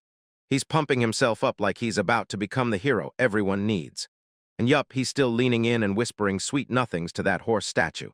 This guy is a certified full-on weirdo. Now it's Dan's turn at the Guild Union, and things are going rough fast. Dungeon overflow is unleashing monster stampedes, and it's battering the local economy to pieces. The guild exists to back up the adventurers who throw their lives on the line to stop this. But try battling monsters on a totally empty stomach, you'll get crushed. Thing is, the quest rewards get crushed right here, because the guild's budget is already maxed out. So who's the culprit? Yep, the ridiculously stingy noble, the one slashing their funding every single time. Dan knows one thing, toss the high-level adventurers better pay and they'll clean up this mess in a heartbeat. But this noble, total idiot. This whole mess is pounding into his skull, giving him a monster headache. The guild's funds are so low they look downright pathetic. Then boom, a strange man showed up and Keigo Okuda stepped in. He started dropping his own high-reward subjugation requests and basically footed the bill so the adventurers could dive in. Dan clocks it instantly. Something else is brewing because he keeps seeing Marugo and the whole crew hanging around together. But hey, Keigo's way of getting paid doesn't even matter to him. If the dude keeps the guild rolling with solid coin, he's treated like a prized customer, and the guild won't stop watching his back. The struggle's still going. All right, the squads are finally back together, soaking in the victory lap after they basically told that trashed noble to kick rocks. And surprise, Sarasa actually flings him back. Guess the girl's liquor tolerance is way higher than our boy's social skills. Keigo tries to cram the whole noble saga into a recap, finally cashing it all out for his brand new rookies. But bro was blurting out busted eye stalk Kais, then throwing an interpretive dance for good measure. So yeah, he's sure they didn't catch a single word. But yeah, they're still cracking up and living their best life, so I guess the vibes were absolutely perfect. Kei goes, I swear my peaceful life is gone, and somehow you can tell he's not even mad about it. Next thing you know, everyone's crumpled out at his place. His shack-s become a wild free-for-all, or straight up a hostile trap. Next morning, my dude, S on hosting duty, slamming water into his hungover crew like they're gonna survive. After he waves them goodbye, he snaps back to his brutal daily grind. He's starting to feel his poison resistance finally level up from all the random stuff he keeps licking. This guy, S got a death wish, I'm telling you. To prove me right, he snatches a brand new herb and his first move is, yep, straight up licking it. No hesitation at all, pure mad lad behavior. But this time it's a total letdown. No shock, no paralysis, just this weird minty taste, and my guy is honestly gutted like, really? I could have just poisoned myself and saved the hassle. He swings his appraised skills and, boom. Turns out it's nothing but marble herb, perfect for tea, and he's already plotting to serve some to his waifu in training, Sarasa. And just like that, right there in this brand new world, rain finally crashes down for the very first time. Perfect whether to start forging like a maniac, tell me I'm wrong. Inside, he's tinkering like a mad scientist, realizing he can slap elemental enchantments on literally anything, not just weapons, and then he forges a blazing fire arrow. Then enchants a normal, everyday board with water magic. This guy is about to blow up the squeegee game, like full-on revolution, and he's convinced this is his golden ticket to a quiet life, pitching op household stuff to the locals. After the rain finally quit, he's just vibing, letting the sun warm him up, soaking in that fresh relief like a brand new start. But the second he senses footsteps coming closer, his peace and quiet gets completely smashed. And how do you know it's the whole gang? 'Cause they look like they just saw a ghost. Keigo instantly clocks, oh no, here we go again, and you can feel the dread hit. The moment he hears the name of that clown noble, Bayer Run, his soul practically tumbles out of his body. Turns out the guildmaster just nominated Keigo and the serpent-slaying crew for round 2. Another wild adventure with the noble, and yeah, it's a big yikes. Everyone's baffled. Why is this guy so insanely fixated on clearing that dungeon? Turns out the monster overflow is spiraling out of control, so they'd better handle it before it blows up in their faces. But the commander's a total screw-up, straight up an incompetent boss, so they're stuck dragging a complete newbie through a high-level raid. Keigo's down bad, but he has no choice, so he snaps into gear prep mode. The raid day finally hits, and the guild master steps up to deliver a speech that shakes the room. He drags Keigo off to the side, and Sarasa, our girl, slips him a poison resistance bracelet that looks insanely expensive because she's got her boys back. And with that, they stride straight into the forest dungeon, while Keigo can still feel the guild master's hopeful eyes drilling into him, and the pressure hits like a truck. They clamp down on their tempers, reminding themselves, this time they weren't walking in alone. They had real heavy hitters on their side. Somehow they reach the dungeon entrance with 0 fights, like not even a scratch. Super suspicious. Then bam, this colossal boss monster erupts out of nowhere, and it's instantly ready to throw down. With the confidence of someone who knows exactly what he's doing, the noble roars charge. And no joke, goes full Lyra Jenkins. The entire battlefield detonates into sheer chaos. The veteran adventurers are holding the line, carving through enemies with razor-sharp precision like they've done it 1,000 times. Keigo nearly gets flattened to the pavement, then it clicks. He's here to support. He bolts into the healer role and weaves through the chaos, popping potions for the frontliners like it's second nature. Everyone is going full throttle, but it still doesn't cut it. Keigo's out of healing items, and the whole party is stretched to the breaking point. Meanwhile, the noble just stands there bickering with his advisor, refusing to make the call. At last, the coward panics and screams for a full retreat. Yeah, the mission was a straight-up disaster. Those guys got wiped out, even with the town's strongest fighters backing them up. Everyone's already bracing for it. The next dungeon wave of monsters is about to be wildly more op. That crushing defeat stings Keigo to his core. He clenches his fist and realizes he can't stay like this. He needs a serious power-up right now. Back at the farm, Ash bursts with joy seeing him, and Sarasa's got a full feast lined up like she's spoiling royalty. Yeah, this is peak waifu right here. The boy pours out his heartfelt thanks, and the entire squad just clicks, everyone vibing together like one big family. They chow down, clink drinks, and laugh together, totally locking in over their shared. Later that night, Keigo finally brews the potion, then discovers everyone has face-planted right back in his smithing room again. He lets out a weary sigh, then drops right into the floor-cuddle puddle with everyone else. He jolts awake to the guild master standing in his doorway, and the man slams a heavy sack of gold into his hands as a thank you for every potion he'd supplied. The letter basically screams it. This kid's got a fat stack of coins, and yeah, he's rich. He grabs the payout for Marugo and Juno, too. Right before he leaves, the guild master takes a sip of Keigo's tea, and you can practically see the stress from that noble chewing him up, turning his hair gray.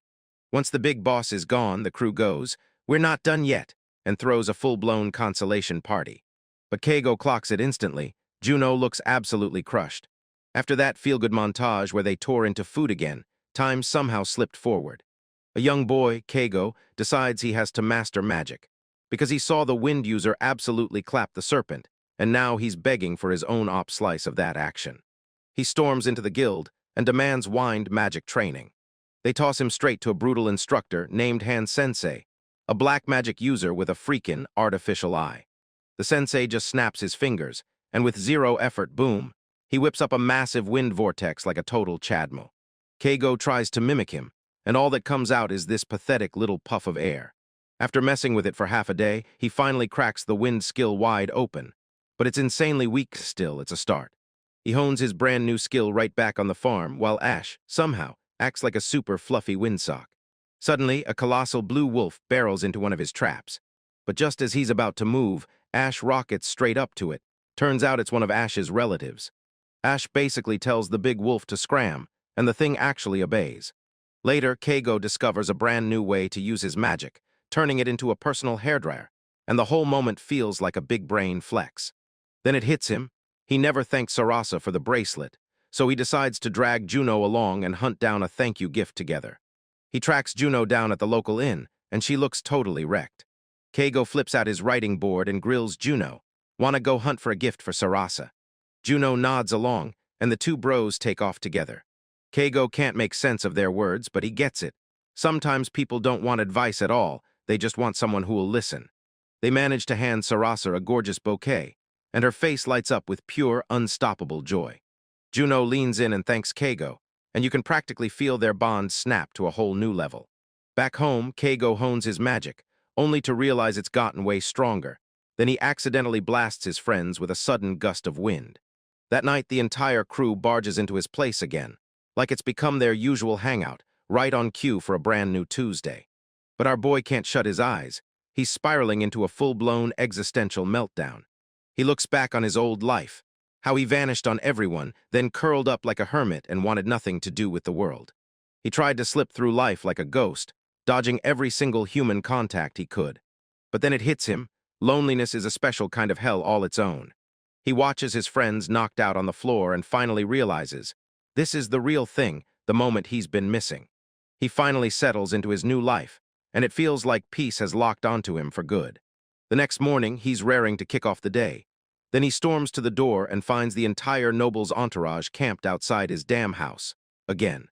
The noble's back, and he's demanding one more dungeon run with the exact same party that crashed last time.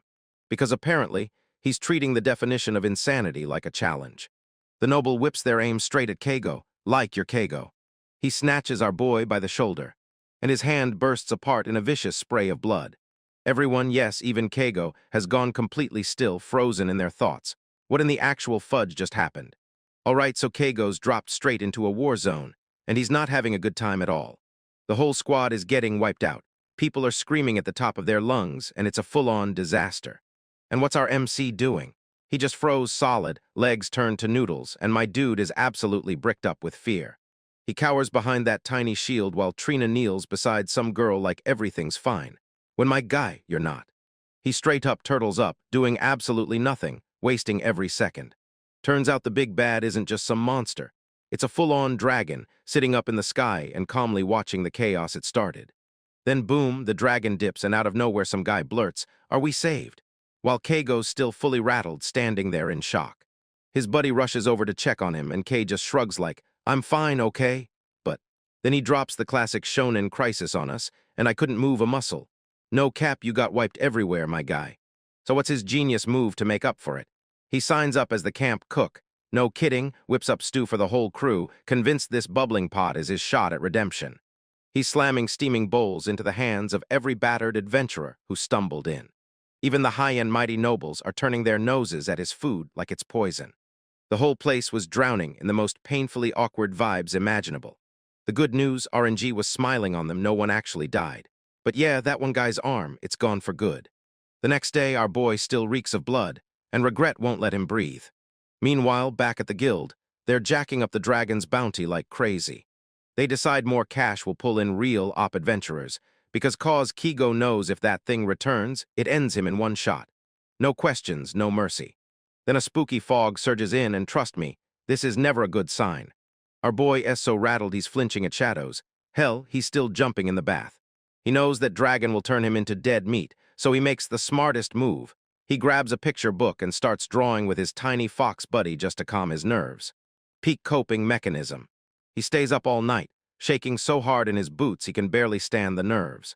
Out of nowhere, a knock slams the door so hard it nearly drops him straight into cardiac arrest. He swings it open, and there they are. Marugo and Juno lounging around like they've got nothing to worry about. They shove a quest poster for the lesser dragon in his face, and he's just standing there, completely baffled. Then they drop the bombshell. Turns out some other top-tier chads already wiped out the dragon in another town, so the whole crisis is finally over.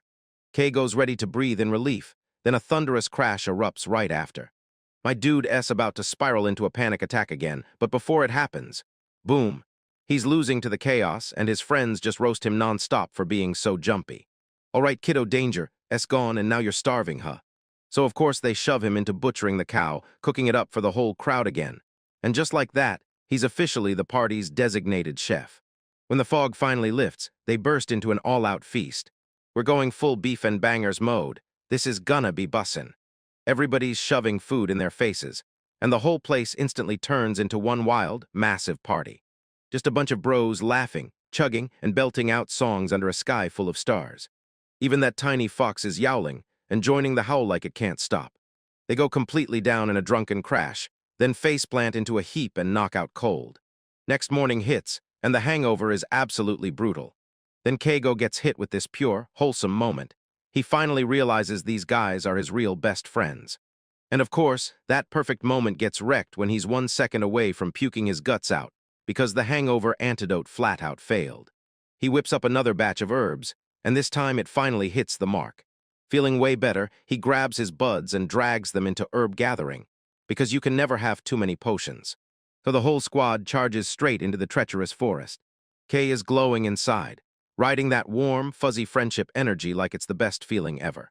Out there they get ambushed. Blue wolves crash the party and jump them hard. Keigo snaps his bow up and fires a deadly shot from the side, snagging his target in an instant. He didn't even set out to steal that kill, but the game still hands him the level up. Boom. His stats all get a fresh boost, and now it's time to roll. But right when the good times hit their peak, it all crumbles. His friends are packing up and leaving town. They shout their goodbyes, and just like that, Keigo is left standing there alone again. And then, out of nowhere, those tears hit like a storm. He just starts sobbing, totally crushed by loneliness. Once he tastes real friendship, the loneliness hits him like a punch he didn't see coming. The whole place feels dead, bro's completely down bad, and it's killing me. His emotions completely explode, like a full-on mental breakdown in real time. The next morning he jolts awake and feels absolutely wrecked. My dudes are burning up with a full-on fever. But the grind never lets up. He fights through the pain and still scrambles to prep food. And right after that, he drops in an instant. Straight-up burnout is real, fam. Then his body finally hit the wall. Now we jump to the guild master, Shiraku. This is all about a trash-deer noble named Baron, the kind of guy who keeps shoving adventurers into suicide missions and calling it strategy.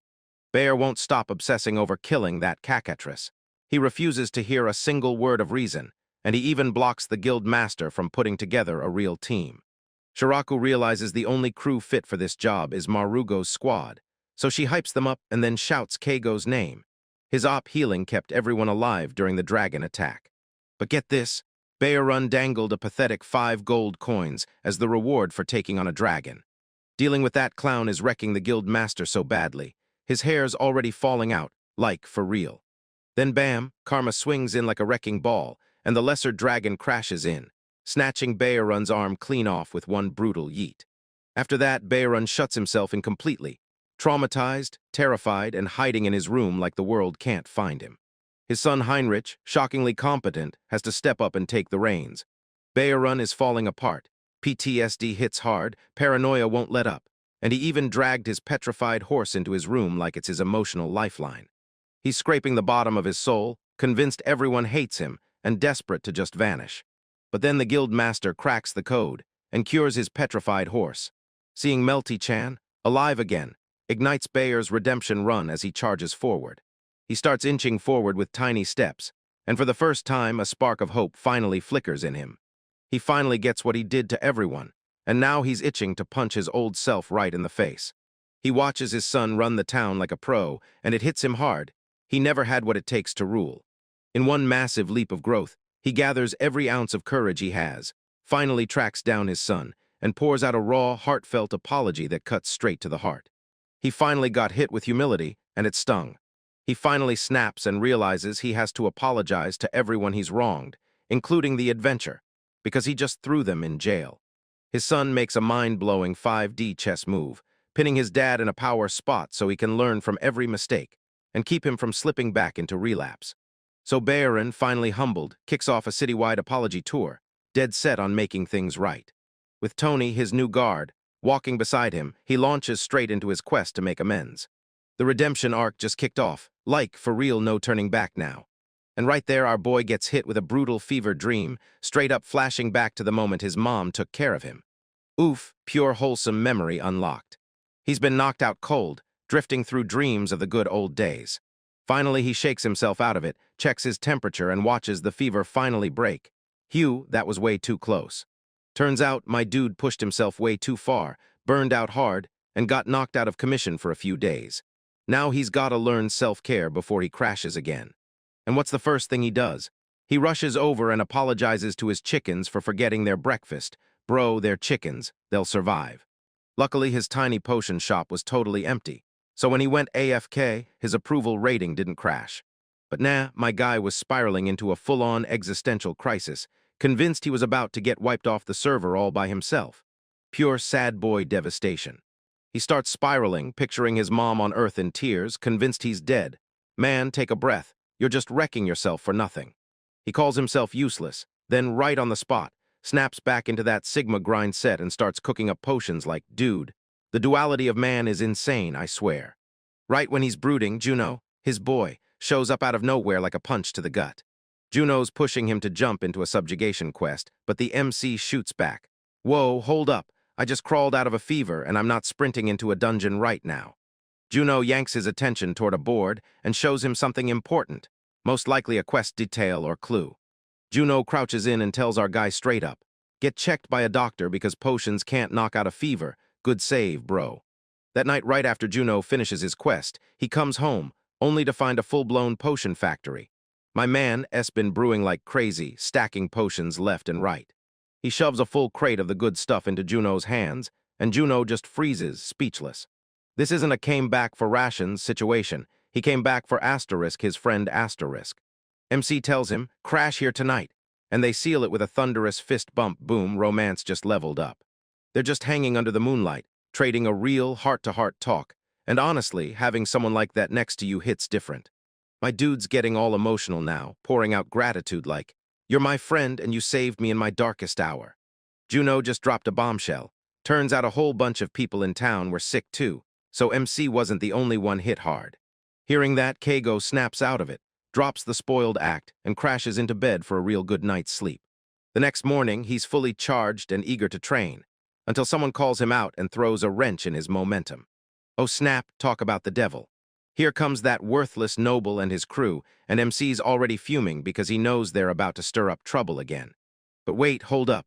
Is the noble actually apologizing? What alternate timeline did we just drop into? Then he slams down a bag so heavy it might as well be a brick, packed with at least 500 gold coins, like a sorry I was trash payment that actually hits. It looks like that noble finally did a total 180 and cleaned up his act. Talk about character growth, because you can't help but love it. Now that the noble's threat is finally gone, the MC swings into action and invites them to a meal to bury the hatchet. And those dudes are straight up smashing through the food like they haven't eaten in weeks. MC just sits there staring as they tear into food. Then it hits him, their chowing down face feels way too familiar. While Tony lays it out, the guard says the noble's son has taken over. And in the MC's sick days, a ton of chaos has hit the town. The MC slams out the main course, an entire roast rabbit like it's straight out of a noble's feast. The guy bursts into tears of straight-up joy over the food, and our MC's cooking is so op it's basically unfair. They start brawling over the food like total kids, while the little fox just sits there, fully vibing. Tony practically yanks the noble away while he's still screaming about eating his veggies. What a wild scene. MC hustles the drunk nobles inside, hauling their food with him as the whole group stumbles straight into a crash. The next day he watched them depart, still looking totally hammered from that feast. Now that our crew's sitting on a fat stack of gold, they've got to scramble to figure out exactly how to blow it. First stop, town.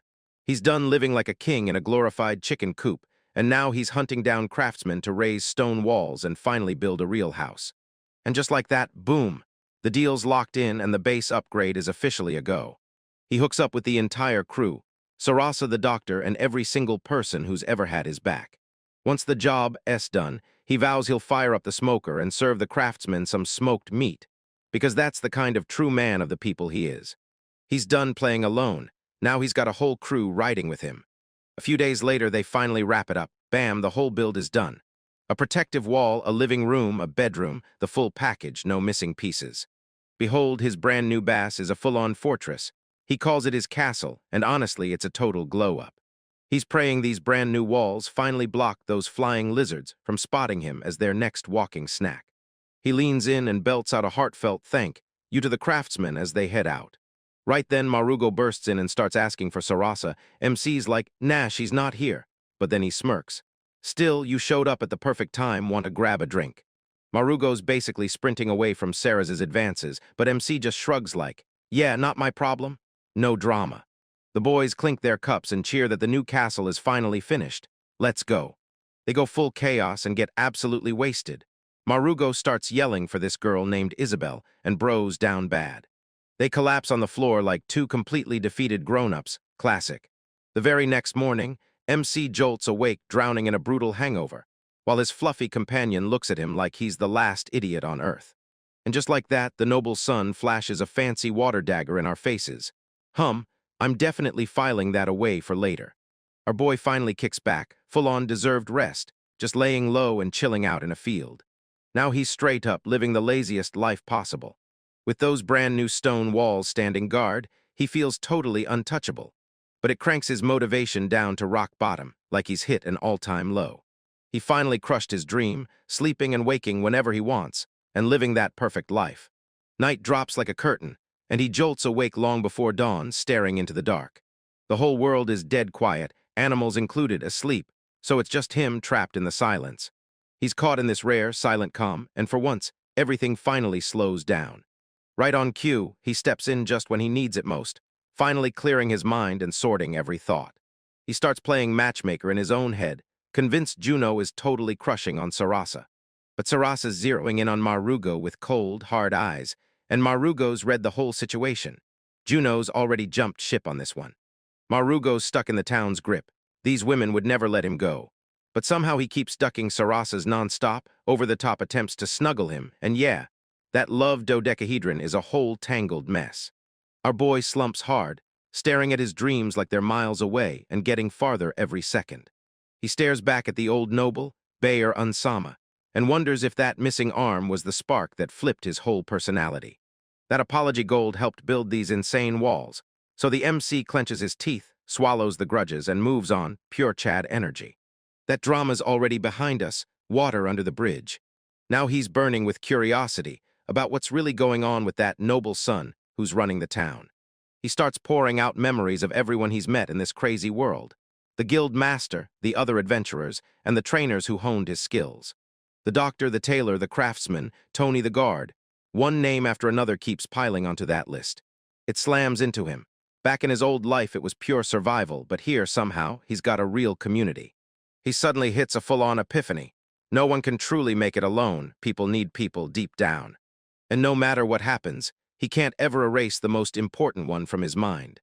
His ride-or-die fluffy partner, Ash, because head pats for the cutest, fluffiest companion on Earth are absolutely non-negotiable. With autumn creeping in, he snaps to attention. Winter's coming and he better get ready. First on the list is a fireplace, right after he slips in a quick nap in the bath. He yanks his old fishing gear out of storage, and just like that, time to jump into a fishing side quest. He whips his line into the water with a thunderous yaddo. It's ridiculously calm by the lake, no monsters in sight for once, so he finally lets his guard down and breathes. And would you look at that, he snatches a bite almost right away. He pulls out a sweet fish, and the moment their parasite-free sashimi hits the menu, that inner Japanese chef fully kicks in, boys. He taps his appraisal skill, and it declares the fish is insanely delicious. So yeah, he's casting again to catch even more. RNG gods are grinning down on him, and he racks up a full barrel's worth of his catch in one go. Chilling by the water, soaking up peace with his pets. Yeah, this is the good life. He must have nodded off by accident, but thank goodness his horse, Rocinante, didn't even budge. Time to seal up that massive hole and jet back home. All right, Rocinante, let's go, he shouts, ready, like he can't wait to get back. He bursts into his castle, and his friends are already there, waiting like they've been counting the seconds. They were just gearing up for a party when he bursts in with enough fish to feed an entire army. Talk about perfect timing. Now come on, let's drink. Marugo's already sprawled like he owns the place in the bath. Absolute legend behavior. MC dives straight into work, slicing up fresh sashimi and laying out salt-grilled fish to hit the grill. Food S on the table, time to dive in and chow down. Everyone's mouths drop as the food hits, especially Sarasa, who's absolutely buzzing over the sashimi. They take a bite of raw fish for the first time, and it hits like a revelation, brains officially scrambled. Pure foodgasm. Every single one of them is losing it over how insanely good it tastes. MC can't stop smiling as he watches his friends dig into his cooking and genuinely enjoy every bite. Juno gets totally lost and calls the sashimi by the wrong name, so MC steps in like, "No, it's this," and basically goes, "Bro, pull it together." Sarasa is hunched over, feeding Marugo like it's a mission, yet she still keeps flirting, shooting her shot again and again. And honestly, you gotta respect that kind of relentless persistence. The whole squad is straight up living it up, stuffing their faces, laughing, and vibing like there's nowhere else they'd rather be. MC grabs Juno and starts forcing food down his throat, promising it'll drag him back to life. Juno's still totally baffled, but he admits the food is insanely good. Then he goes, "All right, we're taking it."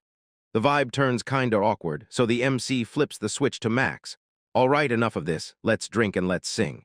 The next day hits him with a jaw-dropper. Bam! He gets a wedding invite, and Marugo and Sarasa are getting married. Juno's in the background, fully devastated. Yeah, my man just took a brutal L, but hold up. And the invite? It somehow snagged Juno's girlfriend too, Elsa. Wait, since when did Juno even have a girlfriend? Our MC is still reeling.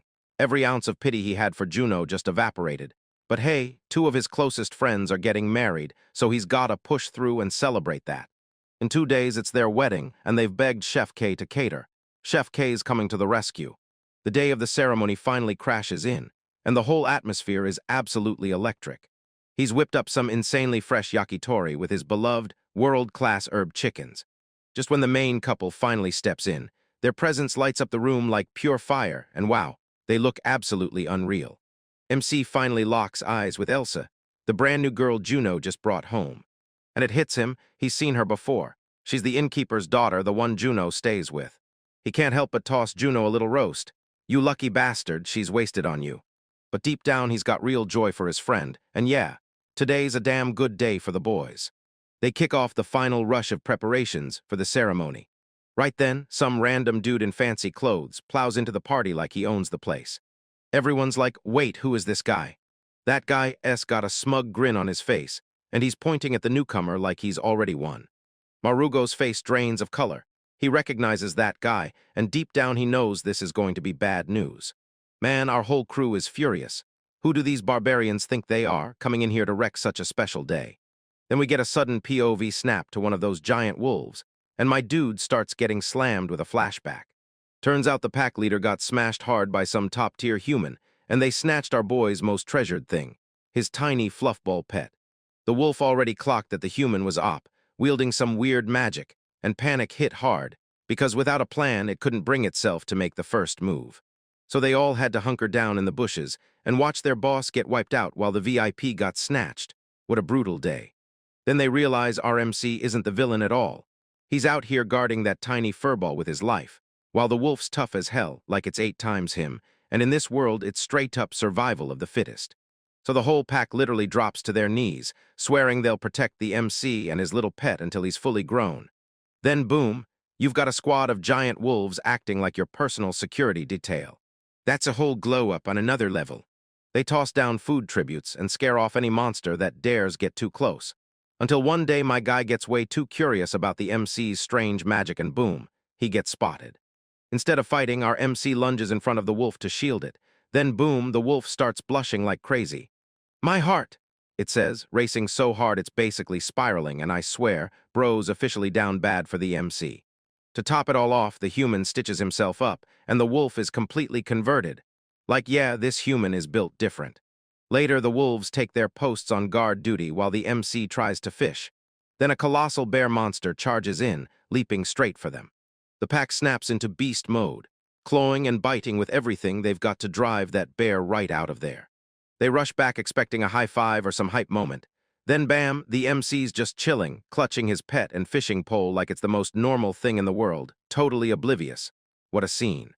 The wolves look wiped out, then they turn back and the MC is just gone.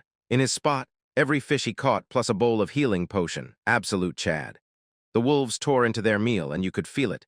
The human had them figured out the whole time. Then the alpha basically said, I'll take the L, bro really pulled one over with a snack. And that's how our MC racked up a loyal wolf pack, standing guard over his crib 24/7. In the 8th scene, we meet Elsa, the local innkeeper, racing around, barking orders, and hustling to get the place ready for the day. She shrugs and says most adventurers are dead broke, so she rents out these dirt-cheap rooms, real deals, no scams, and one of her usual regulars is a guy named Juno. Turns out she's known Juno and Sarasa since they were kids, and the shocker, she's been crushing on Juno the whole time. But let me spill. Juno was down bad for Sarasa, and Sarasa was hopelessly in love with Marugo, the town's blacksmith himbo. So Elsa had to sit there and watch her crush get his heart shredded. Oof. Juno spirals into full-on emo mode, quits taking care of himself, and starts wasting away. Then Elsa snaps and calls him an idiot, even though you can tell she's terrified for him. Suddenly, Keigo and his crew pull up and right in front of them, the chaos explodes. A fancy dude rolls in with his goons, trying to muscle his way straight into Marugo's place. K-Go, when the hero shows up, it's like, "Yo, back up, my guy, this is private property."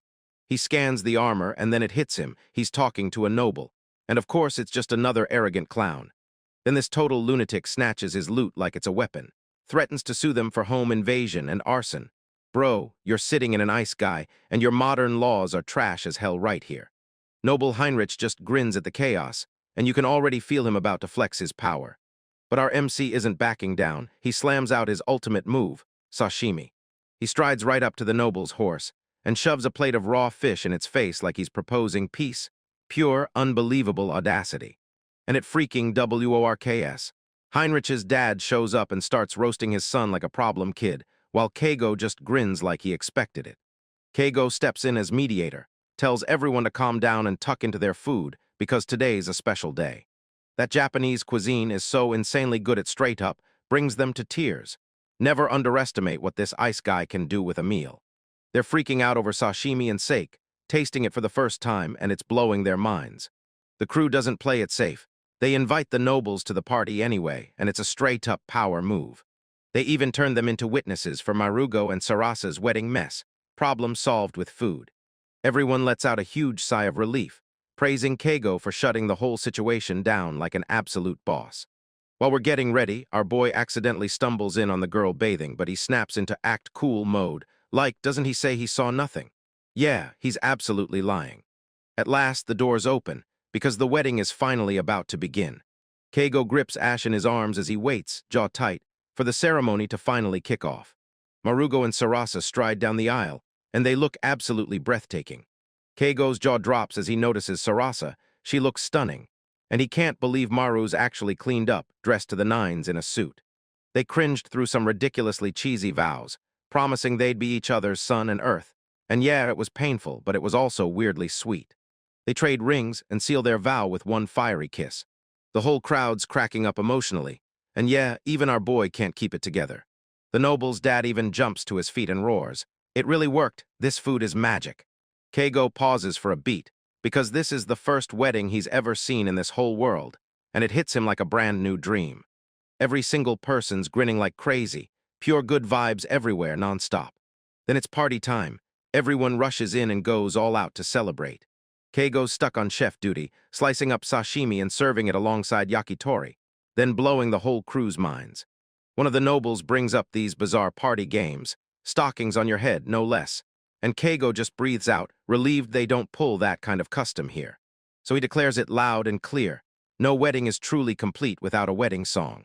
He strides up to the mic and takes center stage, ready to light the whole room on fire. He belts out a soul-shaking song about how love bridges any gap, even when words never match, and the newlyweds break down, sobbing happy tears like their hearts just found home. It turns into one of those rare, unforgettable bonding moments for everyone in the room. The wedding absolutely smashed, everyone loved it, and the whole place lit up. A boy watches the joyful couple climb into their carriage and ride off, the moment hanging in the air. The rest of the guys are completely wiped out, so he figures he'll let them crash right in the smithy. That night, Keigo sprawls on the roof, soaking in the cool breeze as the world quiets down. He can't shake the feeling that today's chaos and non-stop noise somehow slipped into his life like a dream. Since he arrived, his world has flipped upside down. He went from a lone wolf to rolling with comrades. A guy like him, once so good at pushing everyone away, somehow found real friends who stayed close for his happiest moments. He's still reliving the best days, Juno and Marugo in the kitchen, whipping up food together like it's magic. Girls taking a bath. Ash was being the cutest pet in the whole world, and everyone else there couldn't stop staring. That wedding joy hit him harder than anything he'd ever felt back in Japan. And when he saw them smiling, he was just as thrilled as they were. He can't stop thinking, words can cut you like a blade. And his whole defense plan was simple. Whenever things got real, he bolted because he couldn't lean on anyone. But in this savage, dangerous world, he's finally carved out a home, somewhere he truly fits. Cuddled up with Ash, he finally wakes up for real. This isn't some dream anymore, it's his life, starting right now. Every contradiction snaps into the wrong position and flips on its head. He finally lets himself open up to other people, and yeah, that's legit massive character growth. He doesn't know what tomorrow will throw at him, but right now, he's soaking up this feeling like it's the last good moment. He tilts his face to the moon, and smiles like everything's finally okay. He shrugs off the cleaning for tomorrow and just soaks in the moment. Right then, he hears the wolves howling outside and snaps, "Keep it down." But he's grinning the whole time because he's figured out that spreading happiness is the best kind of joy he can't get enough of. All right, after that wedding disaster, our boy dives right back into the daily grind, straight up feeling his power surge. So he wastes no time and starts drilling that archery game. But hold up, his fluffy little sidekick, Ash, totally starts losing it. Then bam, right in his own backyard, a giant serpent boss comes crashing into the world out of nowhere. Kigo fires an arrow to hit it, but the shot just skitters off the scales like it's nothing. Yeah, that's not gonna cut it. He's sweating bullets, spamming his op appraisal skill like crazy, desperate to find even one weakness. The system UI pops up and I'm like, bro, watch this. The serpent's got a poison skill, but its attack gets shredded by the wind. Then bam, its own poison breath ricochets right back at it, and this guy levels up just for standing there. RNG is actually treating him like a king today. He barely cracked it in time before someone slammed him with a clap. Now that he's cracked the strat, cockiness floods his veins. He straight up dares the giant snake, primed to smash its deadliest attack with his counter. The serpent starts winding up a poison breath, and our boy blurts, "Oh no, this has to be perfect right now," because he's racing the clock. He keeps waiting, like the whole world is stuck on pause. And the second that poison cloud explodes outward, he rips the silence apart with a scream. He rips loose a massive gust of wind, and boom, right there a full-on tornado forms. The serpent chokes on its own toxic fumes, recoils in agony, and starts thrashing wildly. Nasty indeed. Its scales are literally peeling off in real time, melting from the poison's brutal damage. Seizing the moment, Keigo lunges into the melee, roaring forward with a massive sword swing to seal the kill. He slams the beast with a massive hit, and it staggers hard. With one last earth-shattering punch, he seals it, right there, final and perfect. Our boy levels up to 15, and his stats are absolutely stacked. First thing he does is check on his wolf companions, like a total pro pet owner, making sure they're all good. He pats each of them on the head for being the best boys, crediting them for helping him finally clutch the fight. Back in town, everyone spots that massive dead snake he's hauling behind him, and their mouths drop open in shock. He hauls the body to the dismantlers, but nobody can shake the shock. Then he even bumps into Juno. Juno got completely wasted at the wedding, ditched his brand new waifu on the spot. Yeah, not exactly a Chad move, my guy. Keigo starts cooking up ideas, trying to figure out what kind of crazy op gear he can forge from the serpent parts. He rushes to the guild and demands they process the thing for him. While he's there, he slams in a request about the serpent, panicked that the dungeon's glitching again and dumping mobs all over the place. He flat out admits it. He only got away because it felt lucky this time, because if that thing had struck when he was still gearless, it would have been game over for him. A sudden need to level up hits him, and he wastes no time. This is training arc time. He tracks down the old masters and begs them to teach him the secrets of wind magic. He knows he has to grind harder if he wants to unlock those higher-tier spells. Next up on his list, martial arts. He's itching to learn those filthy tornado kicks he saw before. Kai-sensei starts showing off an insane level of flexibility. Then he explodes into a full-on flip kick, and Keigo just freezes, completely stunned. Because no way bro can bend like that. So what do? They just start flinging him around like he's a rag doll. Our boy is yelling, "I'm gonna die." All because he's trying to learn a brand new skill. And would you look at that? It actually works. He just unlocked a notification skill called a gained moonsault, and this world's logic is totally built different. Once he mastered that backflip heat, he moves on to deeper magic, starting with the core forces. Fire, water, wind, earth, light, and darkness. He picks up the light and instantly masters the skill. Those old guys practically burst with pride at their student leveling up so fast. His buddy Otto is totally fired up because he can't wait to see him level up and unleash his brand new light powers. Back at the dismantler, the job S finally finished. Then they shoved some serpent meat his way, but when Keigo watched the thing literally melt, he went, "Nope, snake steaks aren't happening for me, fam." He still strides off with a fat stack of 8 gold coins and grabs every last scale, fang, and poison gland for himself. Now that's a huge payday. He knows the market, screaming for defense gear forged from monster scales, so he hustles straight to Marugo's shop to sell the goods. He strolls up to the shop, all smiles and warm, happy energy. And then boom, he storms right in on Marugo and his brand new wife getting intimate. A boy's face is pure, unfiltered cringe, straight up cringe overload. He slams the door shut like He just spotted a ghost in the hallway. 8 ash time to dip. Looks like we're not wanted here anymore. But they snatch him back, and the newlyweds instantly start snapping at each other over who gets the cool serpent scales. Keigo just shoves them into their hands and flat out calls it a wedding gift, just to shut the bickering down. He tries to slip out so they can finally return to their honeymoon, but they won't let him, insisting he takes something in return. They hand him some top-shelf liquor from their wedding. Honestly, a pretty sweet deal. Later that night, my dude sprawled by the fire, kicking back like he's finally earned some peace. He's completely drained, but that alcohol is hitting him perfectly. He snuggles up to his fluffy buddy Ash and swears he's the only healer. Pure, wholesome vibes all the way. Little did he know, his bros were already cooking up a plan to yank him out for a wild night on the town. So our boy makes a badass necklace for Ash out of a wolf fang. Now he's ready to protect the best boy. He's finally clicking with his blacksmithing, and he's dead set on forging a water element dagger for Juno next. Talk about bad timing. Juno bursts in, hunting him down like she's got unfinished business. Juno then does this wildly weird hip sway move, acting out a mime, like she's drinking and throwing in a woman pose too. Keigo is totally lost. Like, is this guy really pulling him into a club, or what in the world is going on right now? Juno just bolts out and Keigo's left totally baffled. He's like, "Don't worry, I'll be back tonight." He's convinced Juno's got something weighing on her, and it's starting to show. As night rolls in, he starts gearing up to head out, but he knows he can't take Ash with him. He hooks up with the crew and hands over the brand new dagger.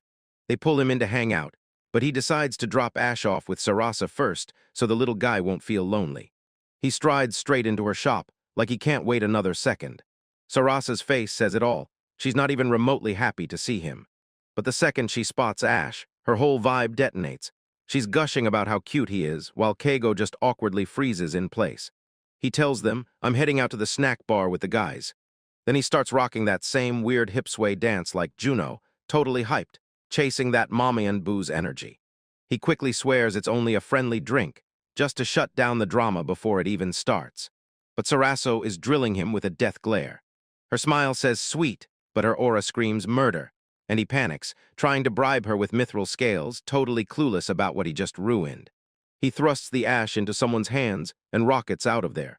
The boys are already downing drinks when he finally shows up, and the second his feet hit the ground, they yank him along into the night. Kay's just chasing a chill night, sipping new fantasy world booze, thinking everything's innocent until it definitely is. They burst into a place called the Butterfly Cradle. It looks calm as day, but the waitresses are smiling way too hard, like they're almost trying to lure us in. Our MC suddenly clocks it. He's been to scenes like this back in his own world, and he's freaking out that his boys dragged him straight into an ice-cold hostess club. They get seated, one girl per guy, and Keigo decides to stop fighting it and just roll with whatever happens next. His friends slam him with good luck, and he has zero clue what's about to hit him. A serene, beautiful woman glides up to his table like she already owns the moment. He totally lucked out. Tonight, his partner's RNG hit like a jackpot. They step forward and introduce themselves, like the opening move of a fight. Our boy suddenly goes all jittery, trips over his own words, and can't get the sentence out right. Turns out she can't talk, so they trade messages by scribbling on a notepad. Come on, how adorable is that? Her name is Yorina. Listen up, because everything starts with her. This whole mess yanks Keigo right back to college days, when he dove into foreign languages just to impress girls. Yeah, his old Riz skills are firing up again. He flicks his eyes over to check how his friends are holding up, and watches Marugo dive headfirst into the full motorboat chaos. Absolute mad lad. Keigo shrugs it off and keeps his eyes on Yorina, because if Marugo's wife finds out, Marugo's basically a dead man. They're scrambling for something to talk about when a minstrel suddenly starts shredding out a song. That performance absolutely crushed it, way better than I expected. Keigo, the ultimate op nerd, pulls out appraisal and inspects the song itself. He gets a raw, no-holds-barred rundown from a lord about a legendary tree, one with a flower that can cure anything. The nectar from that flower is basically a cure-all in liquid form. The song straight up tells you to grab the nectar, a couple of rare herbs, and even the hair of a divine beast to brew the ultimate healing potion. Yeah, that side quest is absolutely coming. Keigo's eyes light up. His college buddy was right all along, because chatting with girls in bars is the quickest way to absorb new stuff fast. Right as they head out, the guys grin and ask if he had fun. Keigo beams back, swearing he wants to come again and chat with Irina some more. Then it finally clicks. Those people weren't trying to mess with him at all, they were pushing him to socialize more. He's weirdly grateful too, because there's no way he'd drag himself to a place like this solo. He's way too introverted. He bursts through the door, starts raving about Ash, then suddenly stops dead. Wait, why the heck is Ash here? Oh no, this is an ambush. The wives are here, and the look on their faces screams pure trouble. They're trapped, every exit is gone. This is it, it's over. Keigo bolts for the exit and snatches Ash as a shield. Sorry, friends, my fault. He screams, just as they yank him down and drag him away. The three of them get shoved into a Caesar-style kneel, and the interrogation turns brutally intense. Keigo tries to plead the fifth, but his guys are getting absolutely annihilated before he can even blink. The wives are radiating raw, unstoppable rage. Right as it looks like their rage is finally starting to fade. Ash, the ultimate wingman, snaps into action, reaches into Marugo's pocket and yanks something out. It's a ripped-off chunk of the waitress's uniform. Sarasa's face flips from total calm to panic in one breath. She jabs a finger at the evidence, and her expression is downright terrifying. The boys already know their fate. Yeah, they're dead for real. F in the chat. Since Keigo's just an innocent bystander, he gets a pass. Easy. But the other two, they're about to get yeeted straight into the shadow realm. He drops into a bow, then bolts out of there like his life depends on it. A real strategist doesn't cling to battle. He knows exactly when to fall back and live to fight again. Later that night, Keigo climbs onto his roof and spirals into a deep philosophical moment. He can't stop wrestling with the eternal question, why do guys get so obsessed with boobs? He hits a deep realization. Because it's our very first meal, this food stands for peace, and pure calm settles in. He keeps preaching, insisting that men must march across the land of Usura to chase their quest. And honestly, this dude's a poet through and through. He insists the gap in perspective between men and women on this topic is so massive. It stretches all the way out like the Milky Way. Then he straight up points to the sky and conjures a brand new star pattern. So I name that constellation Boobs. He whips his head back toward the house where his friends are getting disciplined, whispers, "Farewell, dear friends," and throws in, "Boobs constellation." All right, buckle up. Juno's out here spilling how his whole squad is leveling up in the romance department. Marugo just tied the knot, Juno's dating Elsa, and meanwhile Keigo, Rose Riz, he's sitting at absolute zero. So Juno, the ultimate bro, steps in like, "All right, I've got this," and jumps to help his painfully awkward friend. So you're asking, what's their 500 IQ master plan? They're hauling him straight to the red light district, the final boss level for the ultimate introvert, and they already snagged the big guy Marugo too. Marugo went all in, whispering that they had to keep it quiet from the girls, because if they didn't step up, Keigo would end up dying alone. And yeah, he owed Keigo big time, since without him, Marugo never would have even met the woman who became his wife. Juno keeps nodding like, "Keigo's advice is what yanked me out of my breakup and pushed me to follow my heart. A kid dropped some wild, life-flipping wisdom. Live your life exactly how you want." With that Chad-level advice, Juno is finally with Elsa, and now it's payback o'clock. Those bros are locked in and united. With their powers fused, they kick off Operation Get Keigo Away. Foo, it's go time. The cover story, pure classic. Keigo invites a guy's night to his place and they're just talking. You know, man stuff, and it's weirdly believable. Now the real plan is way more extra. After they snatch him up in a carriage, they vanish him like ninjas into the red light district. After that, they'll pull off the whole thing, crash at Marugo's, then dump Keigo home in the morning like it was nothing, a plan so clean it's basically flawless. The mission's simple. Find the one girl Keigo will actually speak to, and if they pull that off, boom, mission accomplished, and the hype is real. Next morning, Juno rolls up to Keigo's place and catches him straight up talking to a dagger. Yeah, it's worse than we feared. He's so lonely he's flirting with steel, and we need to step in now like yesterday. Juno hurls that secret and let's go drinking sign, and thank goodness Keigo snags it, because he instantly gets the bro code. Everything felt like it was going perfectly. At least, that's what he believed.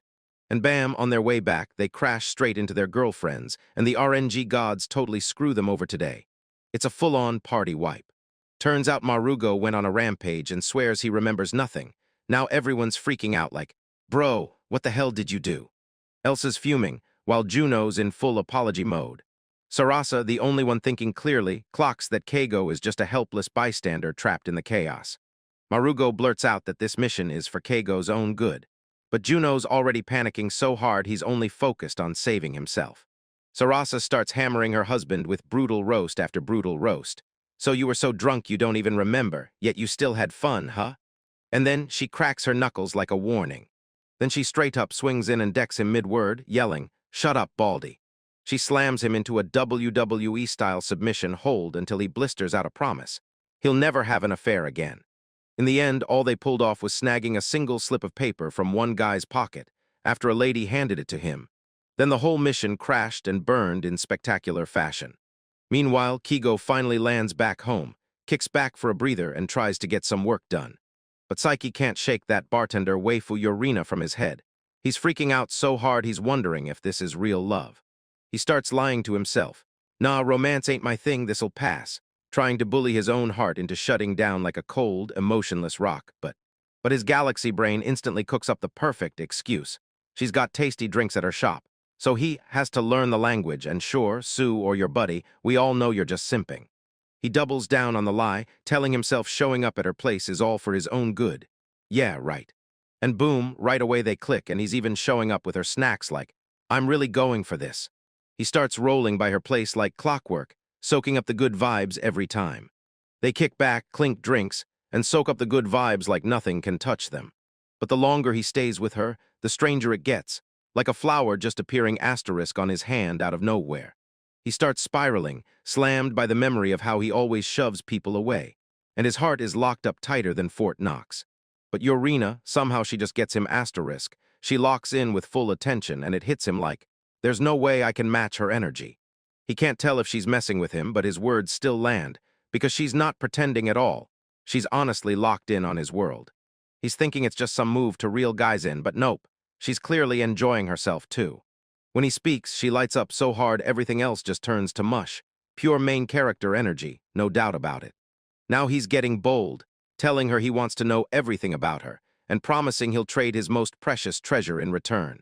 And it hits him. Spending time with her feels downright fulfilling, who would have guessed. Back home, Marugo rolls in and spots Keigo leveling up his speaking skills, because he's been hitting that waifu shop like clockwork. Then Marugo drops a bombshell. Since he's married, he and Juno can't hit that shop anymore, so Kei's gotta go in alone.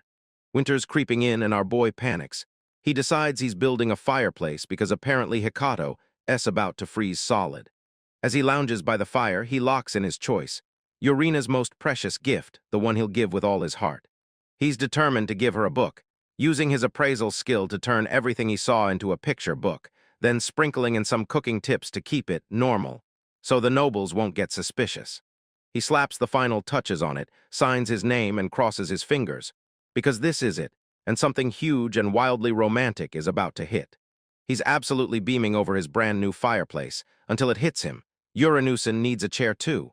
Whoa there, buddy, don't sprint past the next problem. Right on cue, he barrels into her in town. What a wild coincidence. They trade gifts and then boom, she hands him a book. No way, they're definitely not on the same wavelength. He's completely shook. She really got him a book too. That's straight up destiny, bro.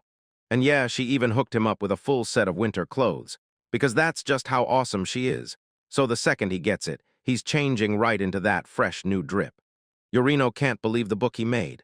When he sees it, he realizes every ounce of effort hit hard and paid off in a huge way.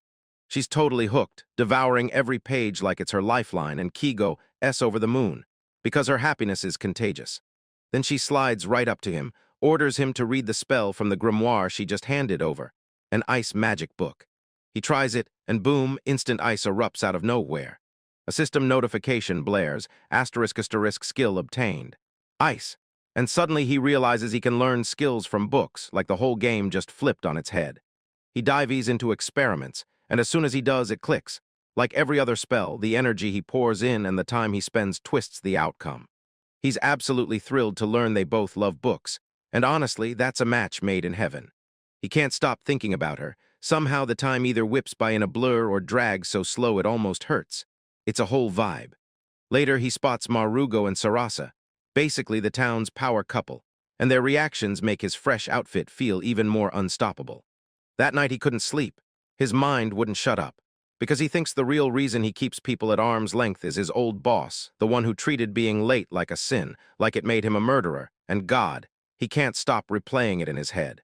His boss swore being late is like snatching years off someone's life, and that brutal logic left him wrecked, traumatized deep.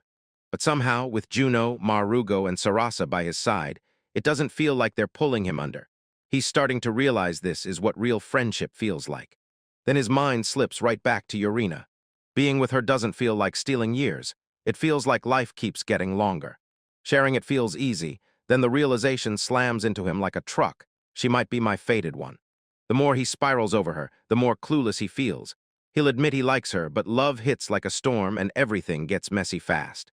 He's not even paying attention, and suddenly he's wandering through town like he's fallen into it by accident. He's supposed to be grabbing winter gear, but come on.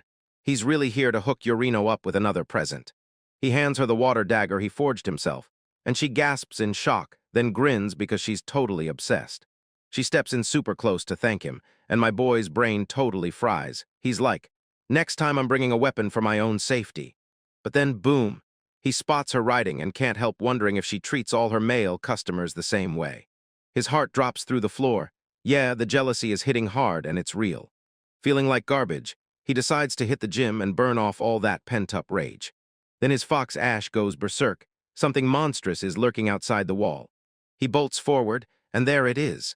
A giant bear looming before him, and something about it feels way too wrong to be normal. He slams on appraisal, because this red grizzly is a rare monster that only crashes the scene in autumn, and it's got fire resistance to boot.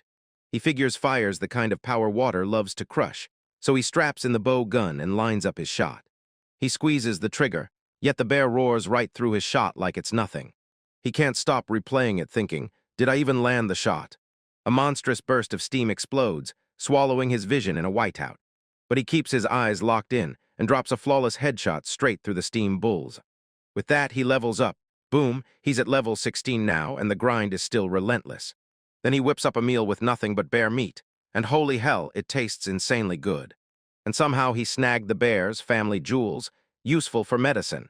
But he wisely refuses to be the one who tests his potion. He gulps it down anyway, and suddenly his whole body feels lighter. The appraisal lights up. This isn't just any potion, it's a high-tier recovery jug that can even mend ruined body parts. That's straight-up op. He saves the fur to get Sarasa to stitch him a quilt, but after finding out what's inside that potion, he swears he's never touching it again. Then he packs up and heads straight for town. He hands the fur to Sarasa, then squares up, because there's one final thing he has to take care of. He stands in front of this giant, fancy mansion right in the middle of town, shaking with nerves, because this is it. Keigo strides up to that massive mansion, looking like he's 1 second away from shitting himself. Rose is freaking out. He strides up to the guards, introduces himself, and then, boom, Tony San spots him and yells, "Whoa, that's our guy 8-bet, follow me." They finally make it to the office, but that big boss is nowhere. He's out strolling, soaking up his retirement dream, and the guard orders Kei to take a peek outside, and Keigo pulls out his secret stash, a parts restoration potion. Dude, basically got a senzu bean bottled up and ready to go. The Lord and his guards spot it, and their jaws drop so hard they can't even speak, pure shock on their faces. Keigo's like, yeah, it's rare as hell, but holding on to this cheat item. That's giving me full-on anxiety, just drink it, old man. The Lord doesn't even pause. He just glares forward and swallows that potion in one gulp, full send. And boom, this guy starts sparkling like a twilight vampire, then lifts off the ground and levitates like it's nothing. The glow-up is absolutely real. She goes from ordinary to full magical girl in this straight-up spellbinding transformation sequence. He starts yelling about his arm, and my dude, boom, it grew back, it actually worked. Then Kei just stands there like, told you so. Everyone's laughing and celebrating, and Keigo and the guard slip off into a quick little huddle like, yeah, let's not bring up the secret ingredient, because that sounds way too sus. Keigo's introvert mode is fully on, 8 out of 10, and he's like, my work here is done, trying to slip out, but this old man won't let him. He shoves this fat stack of cash into Keigo's hands like, you can't survive out here without money, no Amazon Prime either. Keigo's got no choice but to grin and snatch the bag, clean Chad move. With his pockets finally stuffed, Keigo can't stop spiraling, thinking winter's almost here and daydreaming about dressing up as Santa for his waifu, Urina. Bro's completely down bad. Then reality clocks him. This ice guy doesn't do Christmas, and the heartbreak hits hard.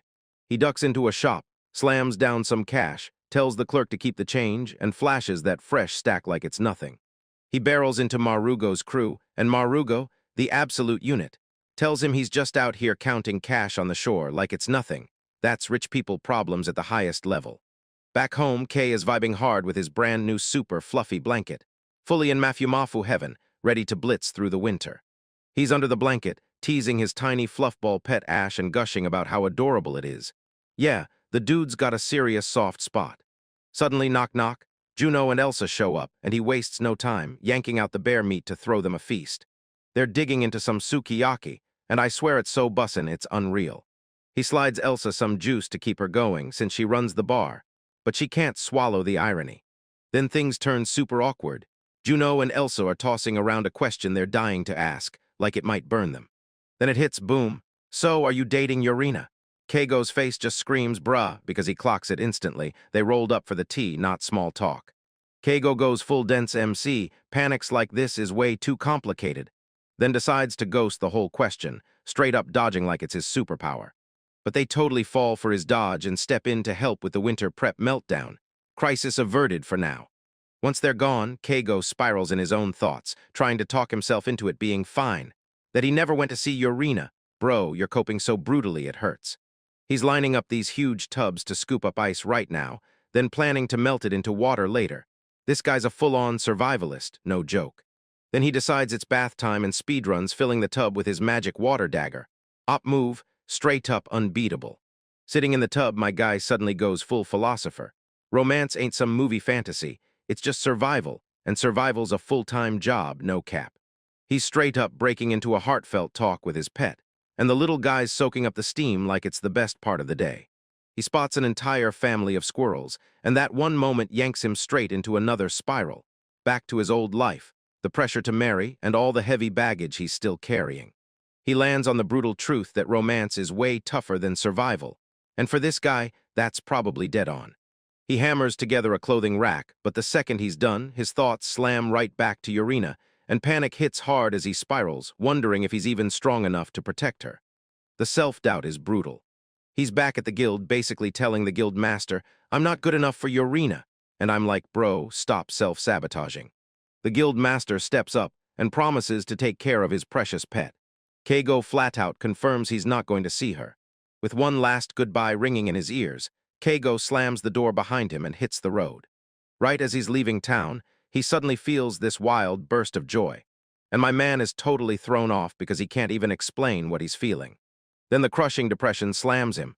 Back at his cabin, even the simplest things feel like a punishment. He's slipping back into hermit mode, ready to disappear on the entire world.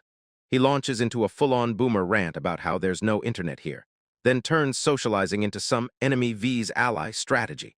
Like my guy is spiraling into overthinking on a whole new level. He finally realizes romance isn't magic. It's the one thing that plants heartbreak at the root of all his pain. He realizes thinking about Yurina has jammed his emotional system, and his brain instantly slams into defense mode, like an antivirus built to wipe feelings on sight. He blurts out that he loves her, but his own brain goes into panic mode, swearing that the only way to survive these feelings is to forget her. He tries to tell himself this is for the best, but you can tell by the way he stares. He's not buying a single word. He totally snaps, collapses on the floor, sobs his heart out, and declares himself the most miserable person alive. Bro, snap out of it. Meanwhile, back in town, chaos is erupting. Some idiot just pulled a trigger inside the guild. And it looks like our girl, Irina, is in serious can't-breathe kind of trouble. And now, boom, new scene. We're thrown into the presence of a fancy-looking lord named Heinrich. This guy has been clocking something sketchy in the air nonstop. That sus moment hits. His dad, the guy who just got healed in the other timeline, suddenly has his arm back. Heinrich is sharp as a blade. He snapped the clues into place and figured out the truth on the spot. Keigo. Turns out he slipped the treasurer a bribe to get the intel. This guy plays so dirty it's almost impressive. And now he finally knows the truth behind the legendary part restoration potion. He launches into this big speech about how his father's arm could be healed, but his heart refuses to be that dramatic. The moment it hits him, he's like, monetize this, and suddenly he's picturing himself swimming through piles of gold. So he cooks up a villain scheme, kidnap Keigo, enslave him, and whip him into a potion mule. His spies hand him the upper hand. Word is out that Keigo's been spotted, so our guy's out there fishing in the open, tired to the bone, barely holding it together, convincing himself that being alone is no big deal. Yeah, sure, buddy. Go ahead and believe that if it makes you feel better. He's fully in his edgy mode, calling himself an irregular existence, like that makes him special. Bro, you're just lonely, and that's okay. He's so out of it he can't even remember how he got back home. Then his stomach growls like, yo, wake up, you're still alive. He slaps his appraisal skill on the fish he just caught, and boom, the eggs inside are basically top-tier loot. Now he's already plotting to relax and make him a drink later. Then my guy hits a galaxy brain moment. He remembers he bought chilies, and just as he's about to whip up some gourmet menteco, bam, suddenly a desperate lifeline crashes in from outside his gate. He sneaks a peek, and it's like he turns into a full-on woman. Bro, it's not just one. There's a whole squad of potential waifus, all lined up and begging for help. He grumbles that he hates trouble, but come on. He was never going to refuse, and of course he opens the door and lets them in. He scoops up his fluffy buddy, Ash, brings him inside, and orders the girls to just stay put right there. The second they're safe, they snap into a victory pose and shout their thanks for saving them. He tells them they're just a little bit of trouble. Now relax, you're in a stranger's house, and he tosses them some warm clothes to get into. What a gentleman. As his dog starts howling, he sneaks a peek outside to make sure the coast is totally clear. He whips around and bam, they're on his bed already, nudging him like, come on, let's sleep together. The nerve on that move is unreal. But our MC isn't letting that slide. He grabs the mic, flashes a grin, and points them to another bed like, yeah, you must be exhausted. This whole thing feels hella sketch, and he can already tell there's gotta be a reason they've been wandering around out there. After a last sweep of the perimeter, he decides, forget it, I'll handle them in the morning. He snatches a drink, and then out of nowhere, his stomach drops like a disaster hit. My dude barely makes it to bed before he faceplints and passes out cold.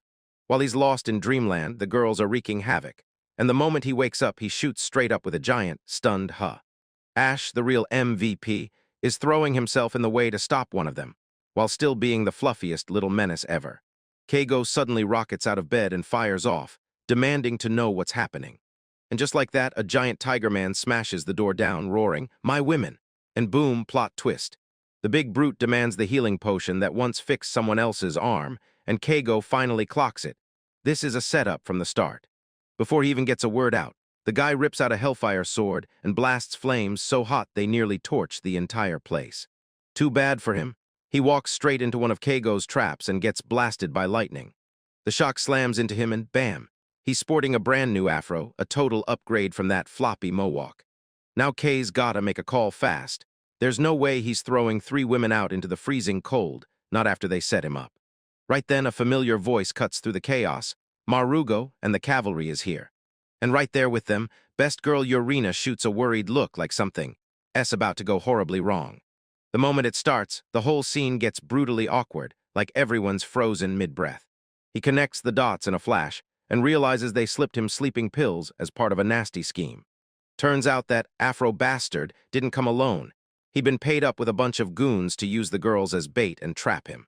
And because Urena is an absolute queen, her intel network clocked the plan, and she came sprinting in like a lifeline to rescue everyone.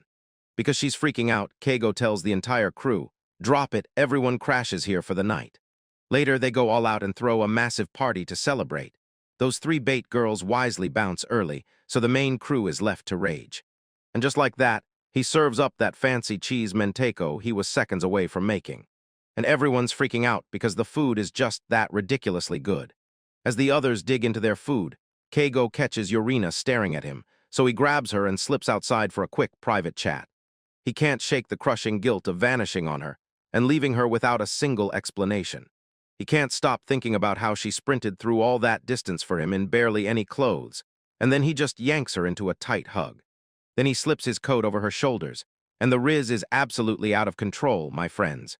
Right on cue, the snow starts falling, and just like that, the romance meter maxes out for this scene.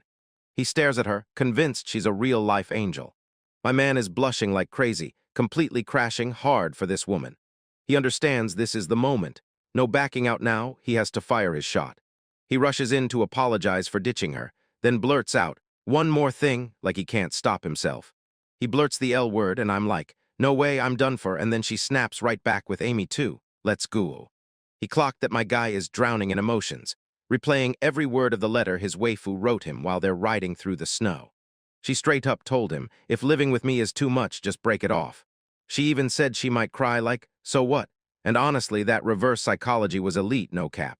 She doesn't beat around the bush at all. She grabs his heart and tells him, "I love you," and makes it crystal clear that even right now, she still wants to stay right by his side. He's trying to plan an escape route even though he's certain she could see straight through him. Like if he ever wanted out, she'd know before he even moved. And she just takes him as he is, good and trash and all, no questions asked.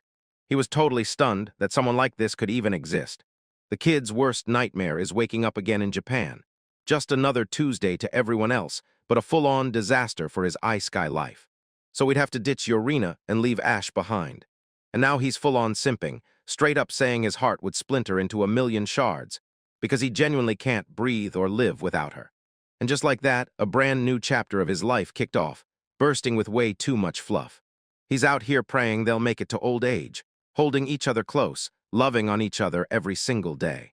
He's brimming with confidence, like no matter what crazy RNG this world hurls at them, they're still going to be just fine. Suddenly, guests crash the party. Marugo, the huge buff powerhouse, and the girls UK. It's been way too long. They're hauling in a whole load of Irina's old things from the bar she used to work at. The girls instantly start geeking out over her sweaters, and our MC is scrambling to act like he didn't hear that, bro. Just let the wafus wardrobe have its moment, the Big Marugo demands some fancy feast as payment. Kay's like, bet. Then bam, Kay realizes he's out of ingredients, so he bolts to go fish.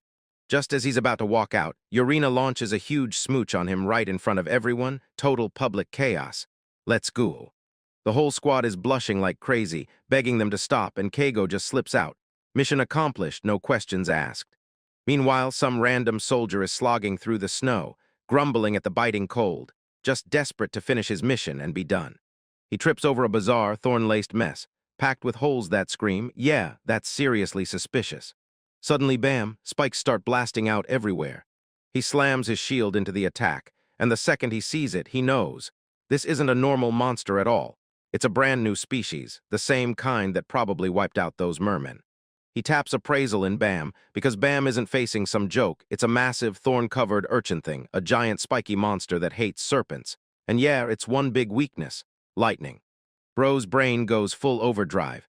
If lightning's his weakness, then his thunder sword is about to absolutely crush everything. He spots the gap in its thorn barrage. There's a cooldown window, and he's grabbing it. He twists out of yet another volley and charges straight in. Then he roars, only for another one to pop up, and it's double trouble. He doesn't hesitate for a second. Then he smashes in with a brutal, earth-shaking bash. And just like that, he levels up. He inhales, seals it, and boom, easy clap. But the water's ice cold, so he has to rip this thing apart before it locks him out. He checks the insides with appraisal, and it just blares super delicious. No extra stats at all, pure vibes. Then my dude chucks a piece into his mouth like it's game time. His face flickers through like 10 emotions in a single heartbeat. What's been chewing up the fanciest kelp, turning it into a top-tier S-class ingredient? This uni is about to become legendary.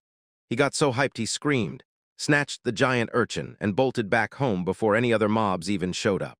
His friends spot him hauling that spiky monstrosity, and they're just not impressed at all. Keigo tells him straight up, these folks aren't used to chewing raw food, especially not something this nasty. So yeah, he's gotta cook up something special fast. First up, salt uni. He brings it out in a glass with a spoon, then basically tells them, go on, just eat it. They're staring like, yeah, right, but then they take one tiny bite anyway. It's so delicious the whole crew gets instantly hooked. Yoshi, it's time for the main course. By smashing the eggs at full speed, my dude whips up soft, fluffy, raw uni omelets, straight up ice-cold chef energy. And yeah, everyone's straight up losing their minds over how insanely good it is. Dude, they're already knocking back drinks with that amazing food and those killer vibes. This party is straight up lit. Keigo pauses mid-mission to wash the fox off, because it totally face-planted into its own food bowl. In the middle of winter, cracking open an outdoor bath is peak, live your life. And honestly, nothing hits harder. He's just laid back under that crystal-clear sky, soaking in the moonlight, when a voice he knows all too well snaps his attention. Keigo, it's Irina. Oh man, you won't believe what just happened. She's striding right up to him. And yeah, she's definitely not bundled up in a winter coat. The boy literally gags on the bathwater, like it hit him way too hard, and he's definitely not ready for this level of heat. He's totally flustered, trying to play it cool like, oh, so you want to bathe that towel, it's a bath towel, right? Ha ha. While she just strolls in and casually gets in. That awkward silence hits so hard it's practically deafening. She scoots right up to him and breathes his name in a whisper. "Look at me, really look at my body," she demands. And then our boy's brain's just full-on blue screen. "I'm a man," he stammers, "and my guy is fighting for his life while the horny tries to swallow him whole." He panics, screams, "Wait," then mutters, "This is weird," and bolts out of the bath like the water's burning because we've got guests. He straight up yeets himself out of there and leaves a totally confused Urena staring after him. Turns out this whole thing was Sarasa's master scheme. What a total wingwoman. But Urena is glowing with a dark, furious aura, and you can tell she's livid you left her hanging. "Look at that pouch, she's absolutely furious." Keigo snaps into damage control mode right away. "I love you, Urena," he says, "but we've got guests." And the whole peanut gallery just glares at him like, "Seriously? This is on you." Later that night, Keigo huddles over his thoughts and realizes he can't just hide here forever. No joke, after all those lonely years, a hermit like him finally found someone who made his heart love again. He remembers the exact moment he tracked down someone he swore to protect. He's made his vow. This time he'll cherish her for real, no backing out. Those lone wolf days are done. He's finally found his pack, and now he's part of something bigger. But he's pretty sure the jerks who hired those punks are none other than Heinrich Noble himself. He'd saved every last coin, but now everything's flipped. When the nobles set their sights on him, the danger won't stop there. His friends could get dragged into the crossfire. He's not the same person anymore. Everything's changed. He finally has company. He's not alone anymore. He decides he'll confront them about it bright and early in the morning. The very next day, my boy can't hold it in. He spills everything, leaves zero details out, and tells them the full story. He speedruns the whole story, showing how he used the op potion to treat Bayer's arm, then drops the bombshell that Urena ends up getting snatched by thugs working for Heinrich's son. Once nobles with that kind of power start taking things seriously, it's over for them. They're sitting ducks, so they've got to get out fast. Marugo, absolute champ that he is, just slides a carriage right over for them to use. "So, Keigo asks," he says. "It's a map that covers the whole Lancaster kingdom, meaning they're officially sprinting through danger right now, fam."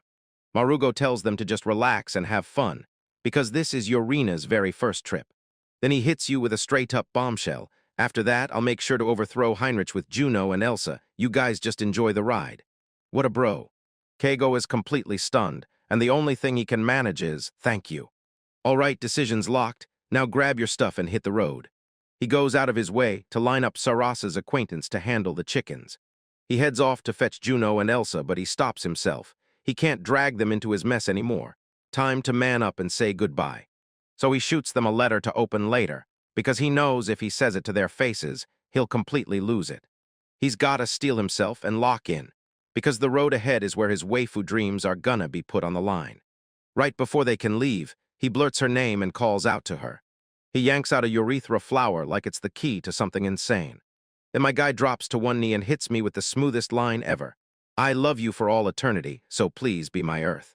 Bro is about to drop a proposal. He's freaking out because he's sure he totally botched the line. She shot back, "I love you too, so be my son and light up the world." Then she grinned and said, "Yeah, let's go." He grilled out his homework for a reason. The Urefa flower's all about a happy marriage. And then he finally exhaled, relieved his message actually landed. They sneak in a tiny marriage ceremony right there, then they book it, because they're not staying around for anything. And their priest as Ash the Fox howls out his blessing, pure peak wholesomeness. This is so cute it practically overloads reality. Like, the cuteness meter just exploded. They seal the deal with a fierce, breath-stealing kiss. That's the spark that lights his courage and keeps him moving forward. All right, it's go time. He finally dashes off for real, telling his friends, "Read the letters later, don't miss a word." They yank him into a huge, weeping group hug from every side. He knows if he lingers 1 second more, the pain will only get worse. He hops up onto the carriage, already fearing he'll never set foot here again. Yeah, it's a gut punch. Marugo admits the truth. Our chances of pulling this off are brutally low. But they still wave goodbye, sending them off with warm wishes. "Take care, guys, see you soon." His friends hand him one final mission. Protect Uranusen with everything you've got, then finally live a life filled with happiness. So their wild journey kicks off right then. Seconds later, Urena spots the wolves shadowing them. "It's fine," Keigo reassures her. "We've got comrades with us." He flashes a brand new self-defense tool he just bought. A slingshot he can power up with earth magic. And then he admits Heinrich is already gathering an army of. And no doubt about it, the real target is him, and that op regeneration potion is the prize. Irina snaps out her own slingshot and fires back, saying that potion has no business being handed to someone like that. They're blazing toward Taranto right now. Yep, the road trip arc is officially underway. They pitched camp with the wolves posted on guard, so everyone could move through the night in total safety. They dig into that camp food, and it tastes so insanely good they can't stop eating. They're just staring at the rabbits and snow ferrets, and Kay can't help thinking this honestly feels like a honeymoon. This dude's totally locked into romance mode, soaking up the aurora beside his brand new wife. Chills hit and Urina yanks off her clothes right away. She's ready for the cold like it's no big deal. Sure, Jan. They finally squeeze into the back of the wagon, and he's already plotting to swap it for a fully covered one once they hit Taranto. They snuggle close, whisper good night to each other beneath the glowing moonlight. But just as they're about to drift off, a strange noise slams into the night and yanks them awake. No way, monster attack? Oh no, it's a caccatrice. Urino's already in motion, bow drawn and ready to end it. Keigo snaps at her to slow down, but she shoots back. No way, I'm not alone anymore. We both have to make it. Keigo yanks up the stats screen, and out stares this chicken-lizard hybrid with petrifying eyes and poison breath, but its one true weakness is light. The wolves thunder forward, hungry for battle. Keigo snaps into action, and blasts it right away with a blazing light attack. The attack flashes it blind, and the wolves rush in close. Then Urina fires a poison arrow and drops it. That teamwork, it's explosive. It's working. The caccatrice is getting hammered with heavy damage. But oh no, it's about to unleash a savage poison breath attack. One of the blue wolves shoves the others aside and takes the full hit. Brand new, not the doggo. Keigo drops to his knees in fury. The wolf is down, and the rage is burning in him. Urina rips open a perfect opening, and he charges in like he's about to end it right there. He launches another earth-shaking punch and smashes it cleanly to the finish. He levels up again, yeah, big whoop. Then he bolts straight for the poisoned wolf antidote potion in hand. He tips the potion into its mouth, praying he hasn't waited too long. They're watching, terrified out of their minds. But when the screen fades, it feels like the story just shoved him into a makeshift grave. They just lost a real legend today. They kneel by the grave, thanking the wolf for guarding them, and yeah, I bet you'd hoped you could stay with your master too. The other wolves start howling, drowning the forest in mourning. The requiem may be short, but when the sun blazes down, that freezing cold somehow powers Keigo back up. So the trek keeps rolling, and they'll carry the memory of their fallen comrade forever. So some fancy villain is getting a status report, and my guy is absolutely losing it. Turns out Plan B crashed and burned, and he's got zero patience for excuses. He wants results, period. So yeah, those hired goons Keigo brought in, they didn't just fail, they got clapped hard. Not exactly S-tier. The boss man straightens his collar like, all right, I'll handle it myself. Straight up Thanos energy, promising that by noon he'll have both gifts boxed up and ready to roll because this guy means business. He shoots his subordinate a smug little grin and barks, bounce. Then he snaps his fingers, summons his maid, and tells her to line up 50 soldiers like it's nothing. Seriously, 50. What are you planning for, a whole apocalypse? He strides away with that classic fufufu villain laugh, and his maid scolds him like, chill out. Turns out the big bads aren't just bluffing. They're snatching Keigo's lover and locking her up as a hostage, and the ransom is brutal. Our boy has to whip up a potion that regenerates body parts. That is some next-level scum. Juro, the Church Inquisition villain, is basically the lead organizer of a professional torture club, and he already has something vicious lined up just for our MC. This guy's basically playing 4D chess. He's fully aware his dad is gonna lose it over his schemes, but still. Who needs dad when you've got the whole council and even the Adventurers Guild Master eating out of your hand? He's cranking his power level so high it hits over 9,000. He can't just kill Keigo like that. Doing it would make him look awful, and the PR disaster would be brutal, you know. So first, he's cuffing his aide, Tony, and tossing him under house arrest. Then he's going for a clean, silent takedown that wipes out the whole crew. Meanwhile, with the good guys, Keigo slipped in unnoticed, passed out a letter to everyone and warned them. Only you're allowed to read it. Marugo, the big bald guy, rips open the message, and out spills this painfully embarrassing, heartfelt letter. Keigo basically says, all right, we're taking down the big bad, just don't go full murder hobo, got it? He suddenly gets all emotional, thanking Marugo for hooking him up with cheap gear back when he was a level 1 newbie. No cap, that loot kept him from getting wiped by some low-tier trash mobs. Keigo says Marugo's the real deal.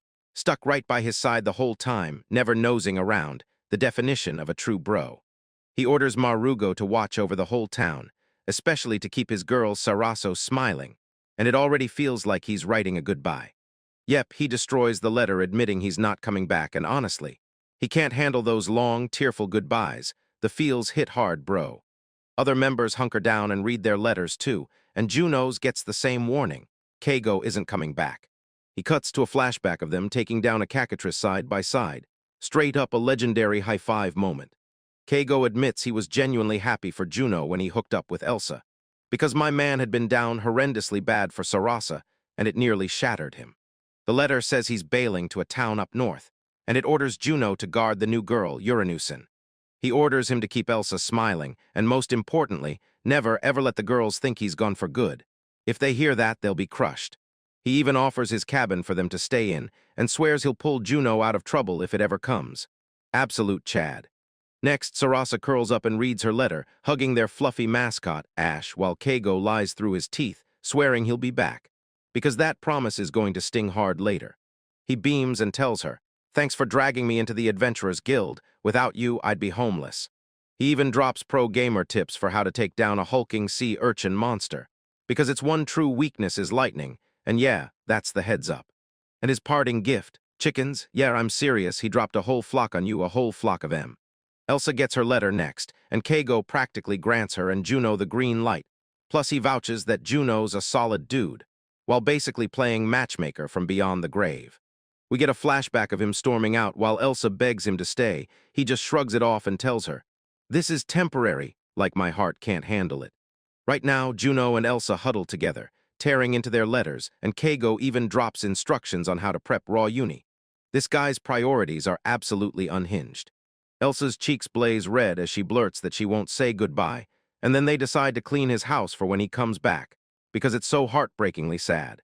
Marugo can't handle it. Rage flames up, he screams, "Son of a bitch," and smashes a table in front of everyone. He's completely losing it, and he's pinning all of it on that damn Heinrich. He starts furiously scribbling a list of every person Keigo has ever helped, and rage keeps boiling higher in his chest. His thoughts are razor sharp, and all he can think about is crushing that bastard Heinrich. Then bam, the POV snaps over to Ash the fluffball, and he pops up to introduce himself. Turns out Ash can straight up see people's soul colors. Op as hell. And he's freaking out because this old dude's soul color is literally spilling out like it's breaking apart. When Keigo and his new waifu, Yurina, get together, their soul colors fuse like a raging bonfire. Boom, this ship is officially confirmed. Ash's heart aches as he leaves Sarasa and Elsa behind, but he can't help grinning. His new blue wolf uncles are making the trip an absolute blast. He hands one of them a chunk of meat, right from the gift his master sent him. The wolf cracks and drops insane lore about a 10-year-old god tree. Turns out when the wolves die, they merge with the tree, like that's their whole religion. Ash goes, "Huh?" And the wolf straight up tells him it means one thing: they never back down from a fight. Sure, bro, whatever you say. This wolf is Ash's new sensei, and right now, training is about to go down. They pay their respects at a grave they built for the cactus they murdered, and it lands with a heavy, sickening respect. The wolves burst the news that Keigo's soul has ascended, right after they drop a jaw-dropping bombshell. The head wolf jabs a claw toward Keigo's vision and blurts to Ash that this human is your mom's enemy. Plot twist. The wolves lay out their code, one rule, plain and ruthless: they only fall in line for the strongest. Ash can't even picture his mom clearly, but he remembers one brutal truth. She lunged at Keigo, and Ash had no choice but to take her out in self-defense. Ash gets it, this ain't some cozy ice arc. It's a full-blown survival of the fittest ice guy, and that's just how it plays out. So forget the revenge fantasy. He's not snapping or raging here at all. Honestly, he's not stopping. He's gonna keep fighting for Keigo because he's straight up op, and he's got a kind heart to match that soul glow. Best review ever. The other wolves are fired up, just like you ordered, young lord. Keigo and Yurina slip into the new city, Taranto, and they're doing everything they can to stay under the radar as they head straight for Keigo's safe house. The city stretches on forever and packed to the brim with people, so they better stay razor careful. Yurina is wiped out after days on the road, so Keigo, true gentleman that he is, tracks down an inn for her. He pays a local kid to keep an eye on their wagon, then books a room for two so she can finally crash and get some real rest. The place actually looks legit. There's even a kitchen and a shower, and it's a full-on glow-up that hits way harder than you'd expect. Keigo starts cooking dinner right away and tells you to just chill and take it easy. But Urena is totally down bad. She wraps her arms around him from behind and whispers, "Please don't run away today." And oh snap, things are getting spicy. The very next day, Keigo hits the shops to hunt for a new ride. And boom, he spots a killer-covered wagon that's just begging to be his. He snatches it for 198 gold. Yeah, it's pricey, but it's absolutely worth every coin. He inspects the horse to see if it's a boy or a girl, and the look on his face is pure priceless magic. He decides to call her the May Queen, and the kid selling it to him instantly drags his terrible naming out in front of everyone. Elmao.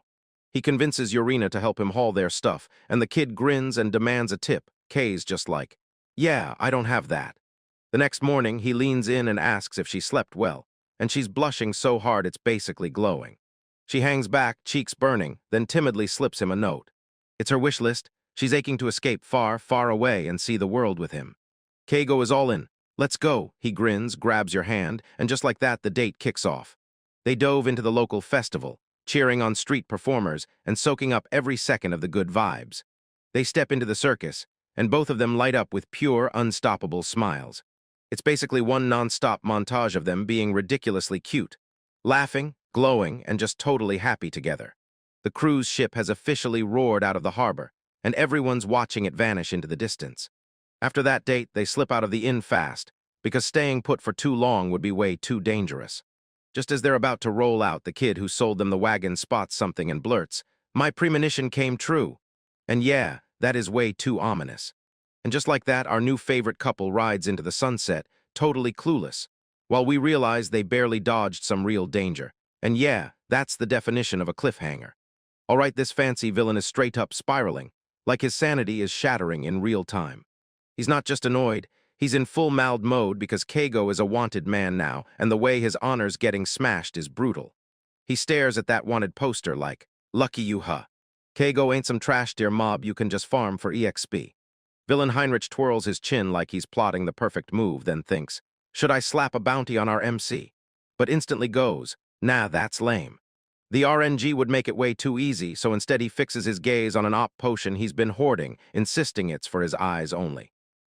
So if you want to get the drop on Keigo, my man has to sneak in, because he's got some poor girl tied up, squeezing her for intel on where our boy is. And this guy's not messing around. He's ready to unleash his whole army, roaring that once the chase kicks off, Keigo won't stand a chance of escaping in a carriage. Then he snaps into full psycho mode, threats flying. He's ready to bring in the torture corps to ruin Urena right in front of Keigo, all just to crush his spirit. Bro's seriously gone. This absolute clown is cackling to himself, then orders a maid to saddle up a horse and blurts, "I need a new woman." What a disgusting creep. He's boiling with rage, swearing he'll make Keigo pay for this humiliation. Meanwhile, we cut to Joni, an absolute unit that looks like he crawled straight out of a post-apocalyptic punk rock band. Then he smirks and introduces himself as part of the Pleasure District Mafia. Turns out this guy has been a slum dog his whole life, scrapping over literal piles of trash ever since he was a kid. His whole personality circles that glorious mohawk. Seriously, his goons hype it up non-stop, like that ridiculous hair somehow supercharges him. One day, Joni and his crew, the 7 demons, swoop in for a special request. A crusty old guy with a Gandalf beard slides them a giant fat stack of gold. Just wait, these clowns botch the mission so badly that Joni ends up losing his precious mohawk too. And yeah, that's a straight-up tragedy. The old man fumes, but he slips them a third chance, and then drops the bomb. Their new target is none other than Keigo Okuda. Snagging a couple of horses is all it takes to light these simpletons on fire. 1 second they're calm, and the next their morale rockets sky-high. Joni's totally delusional. She's dead sure that snagging Keigo will magically bring his mohawk back, and she can't stop grinning about it. And now it's on, 3 factions are clashing in the same mess. The creepy noble, our hero Keigo, and that mohawk-obsessed goon squad. One of Joni's boys yanks him aside and goes, "Yo, Aniki, hold up, I've got a plan." They slam into a quick huddle, all eyes locked in like something big is about to happen. No matter what the plan is, the whole crew instantly loses it with hype. Then they throw themselves into the saddle and ride straight for Taranto, screaming like they're headed to a music festival. Now it's time for that long-overdue waifu backstory. Meet Urena, back when she worked at a pub called the Cage of Butterflies. She tells him, everyone here feels like family. Straight up found family magic, the good kind. But yeah, she's dragging around some heavy baggage, the kind that's weighed her down for way too long. Turns out she had a big brother. His name was Sito. Their childhood was pure nightmare fuel, an abusive father who screamed like the world owed him blood. It spiraled so hard that their mom took her own life, and their dad snapped, blaming the kids like it was their fault and it was just brutal. So her brother, the absolute Chad, yanked her hand and they bolted, sprinting for their lives away from that monster. In the end, they got pushed onto the streets, crawling through the slums just to stay alive. Her brother would swipe food just to keep her fed, then tell her straight up, "Eat up, you gotta stay healthy." Real one. He'd even spin wild fairy tale lies about a giant white bird bringing him food, anything to shield her from the brutal truth. But the streets chewed them up, and then her brother's body gave out, sickened, collapsed, and refused to get back up. He didn't make it. All alone on the road, Urena had already surrendered, just waiting to die, until a stranger suddenly reached out a hand for her. A voice cut in demanding, "Are you alone, and what's your name?" That kind stranger promised her a job, scooped her up, and carried her off. Then Urena still remembers that warm, solid embrace like it happened a second ago. The one who rescued her was the pub owner, Josephine, this tough-as-nails grandma, and she fed her a warm meal, then tucked her into a clean bed so she could recover. Once Urena's blurry sight finally cleared, her savior came into view, and she crumpled right there, sobbing, calling out for her mama. Josephine wrapped her in a warm embrace and let her sob until everything finally spilled out. After that, Urena jumped into work at the pub, but at first, she bombed constantly because she was still just a kid, and the whole crew was insanely protective of her, so accepting that they never once questioned her past, and they even helped hide her scars with tattoos. In this safe, loving haven, her heart finally started to mend, bit by bit, wound by wound. Mama Josephine even taught herself how to fight, and by the time she was done, most guys were so intimidated they didn't dare come near her. Mama pressed a special weapon into her hands and swore it would shield her from evil people. Because kidnapping kids by nobles is apparently the norm here, and Mama Josephine has to save her again. This time, she empowers her so she can. To thank her, Urena picked up embroidery lessons and stitched a gorgeous hat for Mama's birthday. Mama Josephine lit up with pure joy and yanked her into a giant, heart-crushing hug. That's when she finally learned the truth. Her abusive father was dead, and she told it at her brother's grave, letting the weight of grief crack at last. As she stepped into adulthood, she kept adding tattoos, covering the last traces of her scars like war secrets on her skin. Then out of nowhere one day, her heart caught fire with love. It was Keigo, our boy, and he wasn't like any man she'd ever laid eyes on. She could feel his kindness radiating through every word and every move. He treated her like a real person, not a thing, and that's why he was the true gentleman. She believed he was spotless, just like that gigantic white bird from her brother's stories. Their romance bloomed for real, sparked by those sweet little goodbyes they shared out in the snow. Under the first snowfall, they finally crack and confess everything they've been hiding. With him beside her, the fear of men she'd clung to her whole life finally crumbled into nothing. But she kept one brutal secret. Her whole body was tattooed, and she was terrified he'd freak out and hate her if he ever saw them. At the pub, her friends leaned in and told her straight up, don't keep secrets from the man she loves. She tried to pull him into the bath like, look at me. But my guy was so damn polite he wouldn't even glance, so the confession bombed at full blast, swallowed by pure respect. Then bam, out of nowhere he goes, call you my earth and let me be your son. And somehow this man's smoothness is unreal. Of course she said yes, bright, breathless, and promised she'd love him forever, the happiest moment of her entire life. He shielded her from monsters the whole way, like a rock, totally dependable when it mattered. So at last, in an inn in Taranto, she finally grabbed the nerve to tell him every single thing about her past. She collapsed in tears, convinced he was about to leave her behind for good. But he didn't walk away.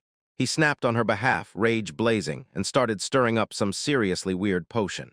He handed her the drink, and the moment it touched her lips, her whole body lit up, her tattoos flared, and every scar vanished like it was never there. She was utterly stunned, like her amazing husband had pulled off magic right in front of her eyes. He stared her down and swore he'd protect her with everything he had. Heart, soul, the whole deal. And honestly, that's top-tier husband dough right there. Just as they're getting lost in the moment, the wagon delivery guy storms up and freezes hard, totally stunned by the way they're putting their affection on full display in public. And just like that, the flashback cuts off. Now Urena's lost in one sweet thought. She loves her man, Keigo Okuda, with her whole heart. Right now, Keigo can't stop smiling because Irina trusted him enough to spill her whole past. He's buzzing with pride, standing tall and ready to push forward as their journey heads east. He tells himself tattoos are just fashion, and the only reason he freaked out when she showed him was because she was, totally naked. Sure, our guy's a bit dense, but his heart's in the right place.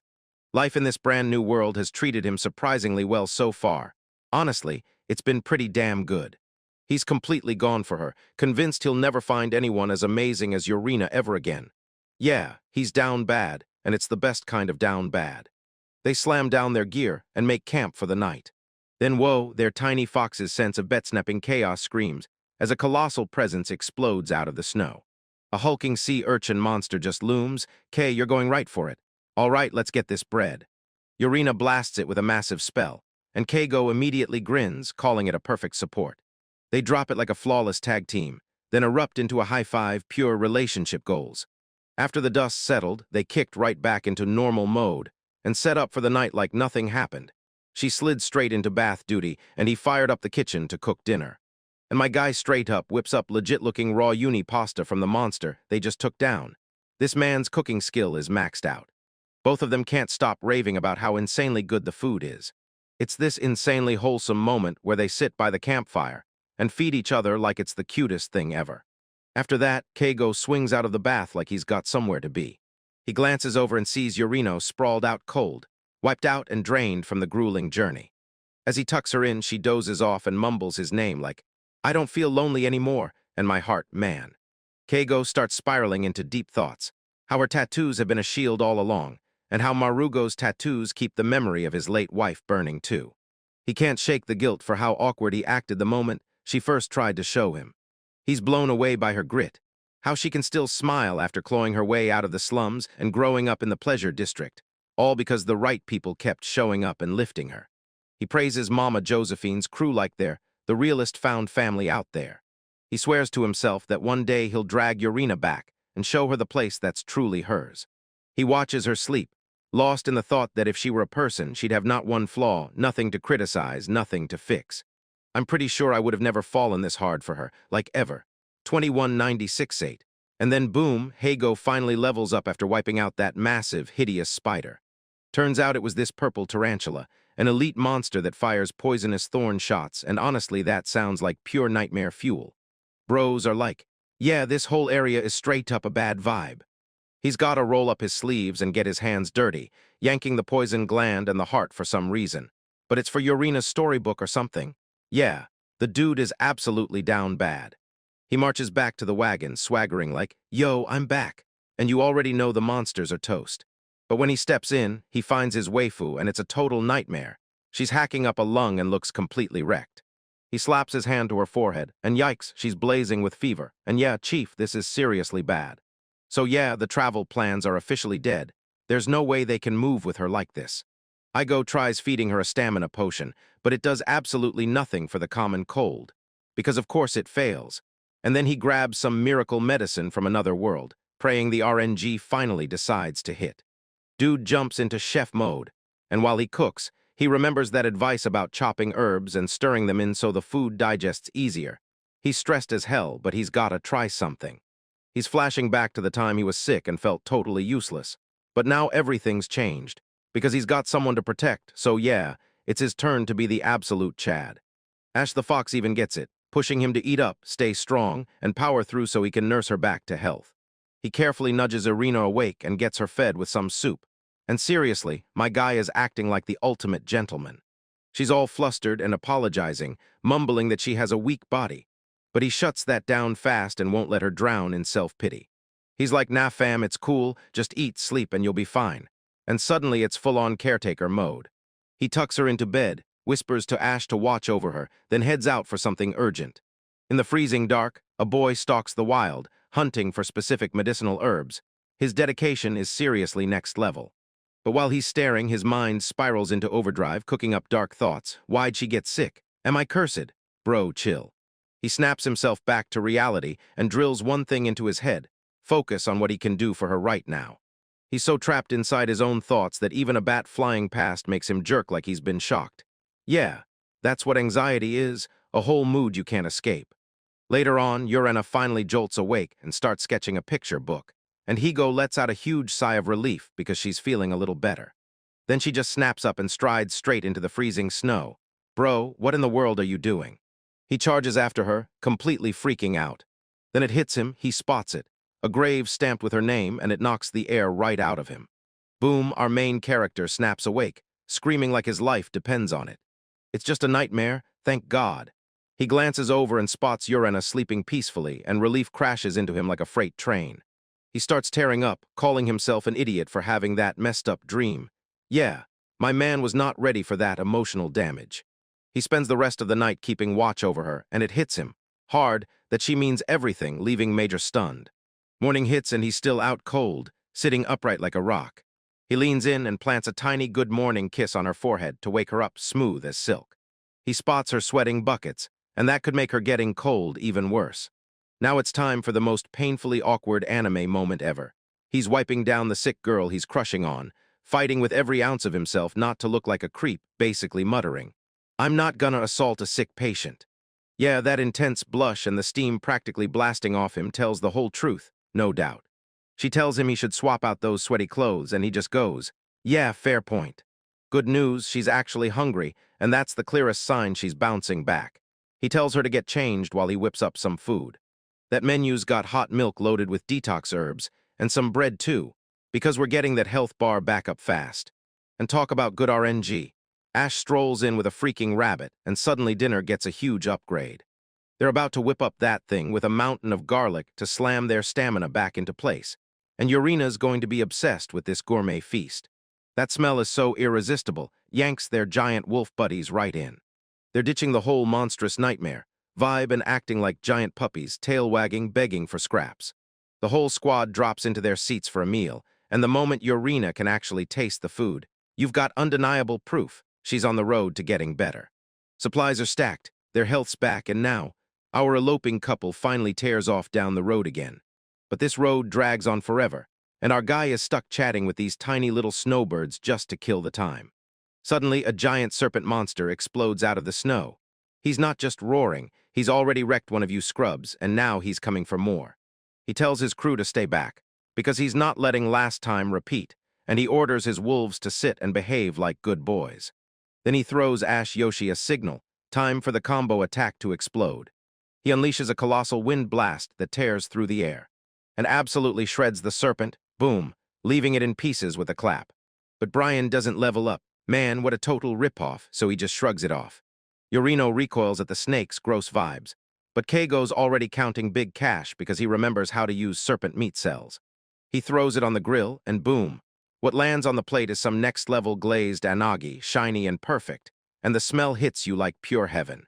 Urena blurts, "No way," and Keigo just smirks, "Yeah," as he seals the deal on the glazed serpent. They all dive into the food, because using spoons is for chumps. Oh my God, it's so delicious, like they're absolutely demolishing it. Higo's got a wild plan, open a restaurant. And this food tastes insane even with just salt, so he can't stop grilling because he's got to power up Urena's stamina. A little later, the whole party crashes hard. Massive food comas hit, and everyone drops flat, fully passed out. Once Urena's temperature finally snapped back to normal, she was basically up and running again, fully healed. Our guy lays out the beds while she slips into the bath, like they're finally catching their breath and getting life back to normal. He slips into an outdoor bath alone, lifts his gaze to the wild night sky, and just soaks in the pure vibe. He's sitting there like, remember when I was a hikikomori shut-in? Because now he's living for wild adventures, and that glow-up is absolutely insane. He reads the letter Urena left him, and man, she doesn't waste time. She just straight up says, "I love you." He sprints over, scoops her up into a big hug, and blurts, "I love you too." And yeah, that's peak wholesome perfection. They pile into bed together, and just like that, they fall back into their normal, happy routine. Meanwhile, we switch over to OG Chad, Downy Eye. He's telling the story of how Keigo's miracle potion saved a man's arm. He and another noble vowed to guard the potion like a secret treasure, because the moment the other nobles heard, they'd turn feral and come for it like goblins. But right when they thought they were safe and watching, bam, an ambush crashed down on them. Turns out Donia's own vice-captain, Plutus, was the traitor who leaked the intel. What a brutal low blow. "Donnie, someone caught me, tossed me out, and that's when I felt utterly powerless. The last thing his master ordered him, protect Keigo, became his new main mission, and he's going all in. He tracks down Juno and Uruza and unleashes the whole story, dropping every juicy detail, while Bayerun stays stuck under house arrest, and the new big bad, Heinrich, is out there hunting Keigo. They're crushed by what's happened, and it's hitting them hard. They won't even try to stick with Donii. Heinrich is definitely watching their every move. So they skipped the serious stuff and straight up loaded him into a carriage with supplies, and even handed him a fancy dagger, left over from whoever dared leave it behind. Real friends, for sure. Donii heads out fast, determined to carry out his master's final wish and track down our boy. They send him off with blessings, and Donii can't hold back. He's genuinely moved by how loyal they are. He can't help but think, damn, Keigo's got some seriously awesome friends. Donii kicks off the hunt, then heads straight into the Adventurers Guild in Taranto to dig up answers. And what does he stumble on? A straight-up wanted poster for Keigo and Urina. Yeah, that's cold, scummy work. But Donii sees a golden opening. He'll act like he's taking the quest just to snag intel without raising a single red flag. Big brain move. He hears the twist. Those guys stayed in town days ago, then switched it up and rolled out in a 2-horse carriage. You even score a tip from a local kid. Keigo's itching to go hunt a water monster, and Donii clocks it instantly. It's a total misdirect. He finally clicks the pieces together. Kei's headed for the nearest river. Just before he slips out the door, he shoots a bird flying with a coded message straight back to Juno and Arusa, so they stay in the loop. Racing along the river, Donii spots everything he needs, wagon tracks and the empty shells of giant urchins, and it's a dead giveaway he's finally on the right trail. He's dead set on pushing his way toward Berea Zootown. Then he trips over the colossal corpse of the serpent Keigo slayed, and a proud grin hits his face like, yup, that's my boy. But something's off. Too many merchants suddenly line this road, like the whole place is baiting him. And it's a trap. We snap to Heinrich, the main villain, cackling like an absolute maniac. He spilled the intel on purpose just to lure Donii right into his path. He's so convinced he's a genius, acting like he's playing 4D chess with everyone. Turns out his spies aren't just watching. They're disguised as those same merchants, and they shadow Donii right to Keigo. The second they hear the signal, his entire army rushes in. This guy is obsessed with power and cash, and he's plotting to use a golden tree to grab everything he wants. He's already setting up checkmate on Keigo. This creep is waving red flags. He's fantasizing about snatching Urina to blackmail Keigo into obeying him, so he can build a whole empire of nobles. He yanks out a strange artifact, then drops to a prayer to his god, Zerarian, begging for divine protection. He's sure his little cat-and-mouse game is about to explode, and the end is seconds away. Then we zoom in on this clown's dad, Bayer Unluster, the ex-ruler who once held the throne. He's practically stuck under house arrest, run by his own son. Oof. The dad just sits there, staring into the void, cursing himself for where he messed up his kid's education. He still remembers Heinrich back when he was just a sweet, honest kid. Now he's just breaking down, tears streaming, convinced he's a total failure as a father. He's totally losing it, screaming for someone named Melty-chan like they're the only thing that can save him. He screams at the guards, snarling that they're stealing every second of his healing time. Yep, this guy has totally snapped. He's yelling her name out the window like the whole world needs to hear it. Then we finally meet Jero, and Heinrich Butler himself, because he's been right in the story since he was a kid. Jero can't stand it. He thinks his dad is a complete idiot. He was pushing hard for Heinrich to take over as fast as humanly possible. Ever since Heinrich grew up, he just stopped hearing a single word of Jero's advice. The real problem is that cult-like religion, and Heinrich is an insanely zealous believer. So yeah, turns out their god is the god of taxes, and paying money gets labeled as a holy ritual, which means this whole thing is basically one big tax scam. That's why Heinrich clocks Keigo as a total scoundrel.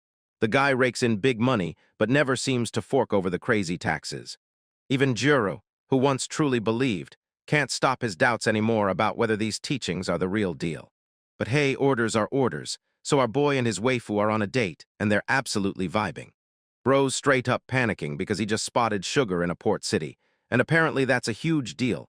Now he's already cooking up big plans to cause a whole storm in the kitchen. Next thing you know, he's slinging together an oyster-like sauce and grilling outside, because there's no other option. And bam, Keigo turns it into a full-on oyster yakitori blowout, cooking up a storm in his element for his girl, Urina. But wait, there it is, A rundown slum, and from behind a corner, a little kid is peeking out. They look like an orphan, and the whole mood instantly crashes. The kiddo clings to Yorina on the spot, and our MC just freezes there, utterly stunned. He must have dropped something stupid, because the second he did, he was face-bombing like, "I'm an idiot," bro, read the room. Yorina spots the orphan's misery, and her eyes instantly flood with tears, whispering that it's just too heartbreaking to watch. Keigo gets all choked up too, but Yorina cuts in and tells him it's not his fault, and wow, the way these two are catching feelings is intense. Then Yorina pulls a total Chadette move, hands the orphan girl the water dagger Keigo gave her. Like a present this op for a kid, mad respect. The moment that dagger touches the water, it purifies it on the spot. Boom, the kid's jaw drops like it just witnessed magic itself, because that's straight-up top-tier gear. Keigo refuses to be a burden, so he hands her some of the food he cooked himself. He can't stand the idea of walking away from her, so he decides to find her a cozy place to stay, even if it's only for a few days. They squeeze the girl into one single room at the inn, and the innkeeper hits them with some serious lore. Yorina used to live in the slums too. This smacks our boy, Keigo, like a truck. Suddenly he realizes that growing up in peaceful Japan left him totally blind to the hardships waiting for him. It's a brutal wake-up call. My guy finally gets it. He's been wildly ignorant this whole time. Right when they think they've got the moment to themselves, someone yells their names. Bro, they've been found. Turns out it's their buff bro, Doni Ison. And the second he sees they're okay, he lights up with pure relief. Bad news hits hard. Heinrich is hunting them, and Bayer Unsama has been captured. They've got to scramble out of there right now, no tomorrow. So they hit the road with Doni Ison at the wheel. He's the captain of the Bayer, especially on family nights. They try to stay under the radar, but you and I both know that mask won't last. One night, Ash the pet wolf starts growling. Yeah, that low warning means only one thing: ambush time. And yeah, it's pure chaos. They're completely swarming like an entire army on horseback. The enemy finally caught up, and yeah, things are about to go really bad. Total pandemonium, horses everywhere, and one comes sprinting in so close it almost stomps a kid. To make matters worse, the enemy squad just rolled in with a magic user and a creepy hooded freak. This went from bad to nightmare in seconds. Then this old commander-looking dude steps in and orders the mage to calm down.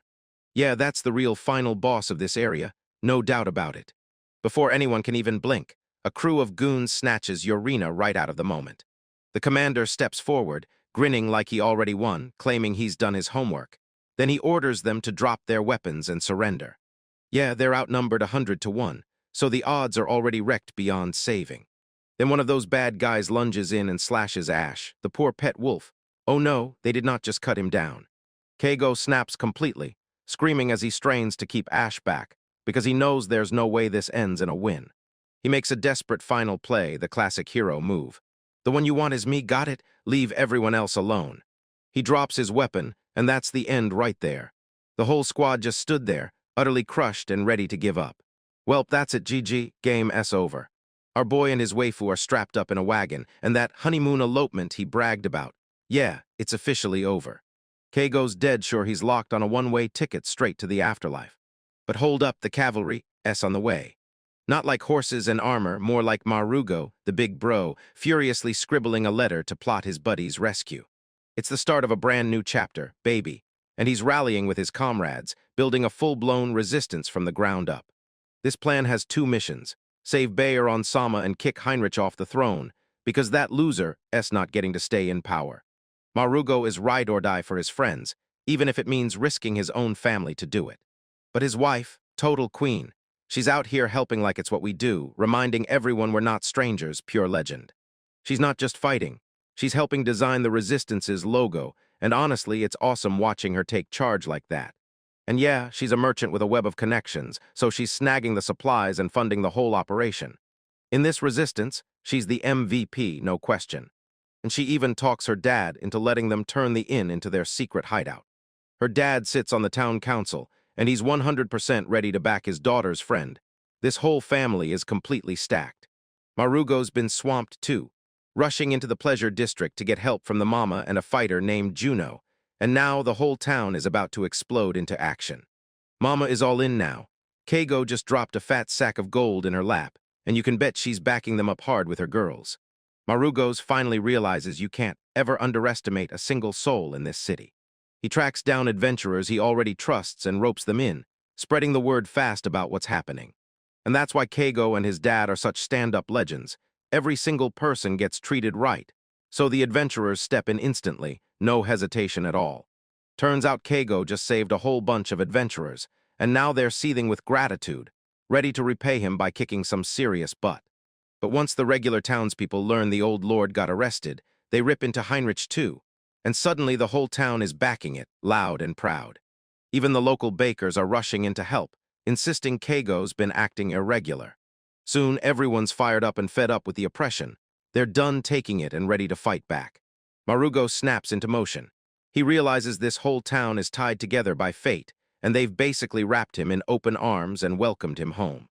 They finally seal their status with an official blue wolf fur bracelet. Marugo straps it on and flexes for his boy Keigo wherever he is. Yeah, this bromance is the real deal, folks. At last, the day is here. Marugo steps forward and officially crowns himself the leader of the resistance, the Blue Troop. He riles up the massive crowd with a blazing hype speech, swearing he'll take down Heinrich and bring Bayer back to Sama. He hammers home Heinrich's selfish crimes, and the crowd snaps into war mode, ready to explode. He fires off the words that they're fighting for Keigo and Yurina, then throws out names everyone recognizes like a battle chant. Anyone who tags along with them throws on the mark. Fists up in the air, now let's go. They all drop into bow at once, declaring him their leader and sealing his rule. Marugo can basically hear Keigo's voice ringing in his head. You took way too long, buddy. That night the mission kicks off. Our first target, smash in and free Bayer on Sama from his mansion. The mansion is packed with guards, but the resistance has a secret weapon hidden up its sleeve. The women from the pleasure district drift in, flashing fake smiles like they own the place. They rolled in a massive barrel of booze, an absolute gift for the hardworking soldiers who'd earned every drop. The guards brace to shut it down, but the madam swoops in and charms them into silence. Yeah, these guys are completely down bad, no chance at all. Just one look, and they're instantly rattled, fully flustered. Their plan hit perfectly. Those girls slipped sleeping pills into the ale, and now the guards are knocked out cold, making this the easiest infiltration ever. With the guards wiped out, the adventurers storm forward. Let's go. Meanwhile, back at the town council, Heinrich clenches his teeth, staring at the empty seats, wondering why two of his cronies are running late. Hints keep dropping that they're never showing up. Suddenly, the door swings wide, and Heinrich's father stomps in, right alongside the resistance leaders. Yeah, this is about to get brutal. His dad stares at him like the world just shattered, pure disappointment burning in his eyes. He sits his son down and flat out tells him, I've got no morals, and you better understand every move you make comes with consequences.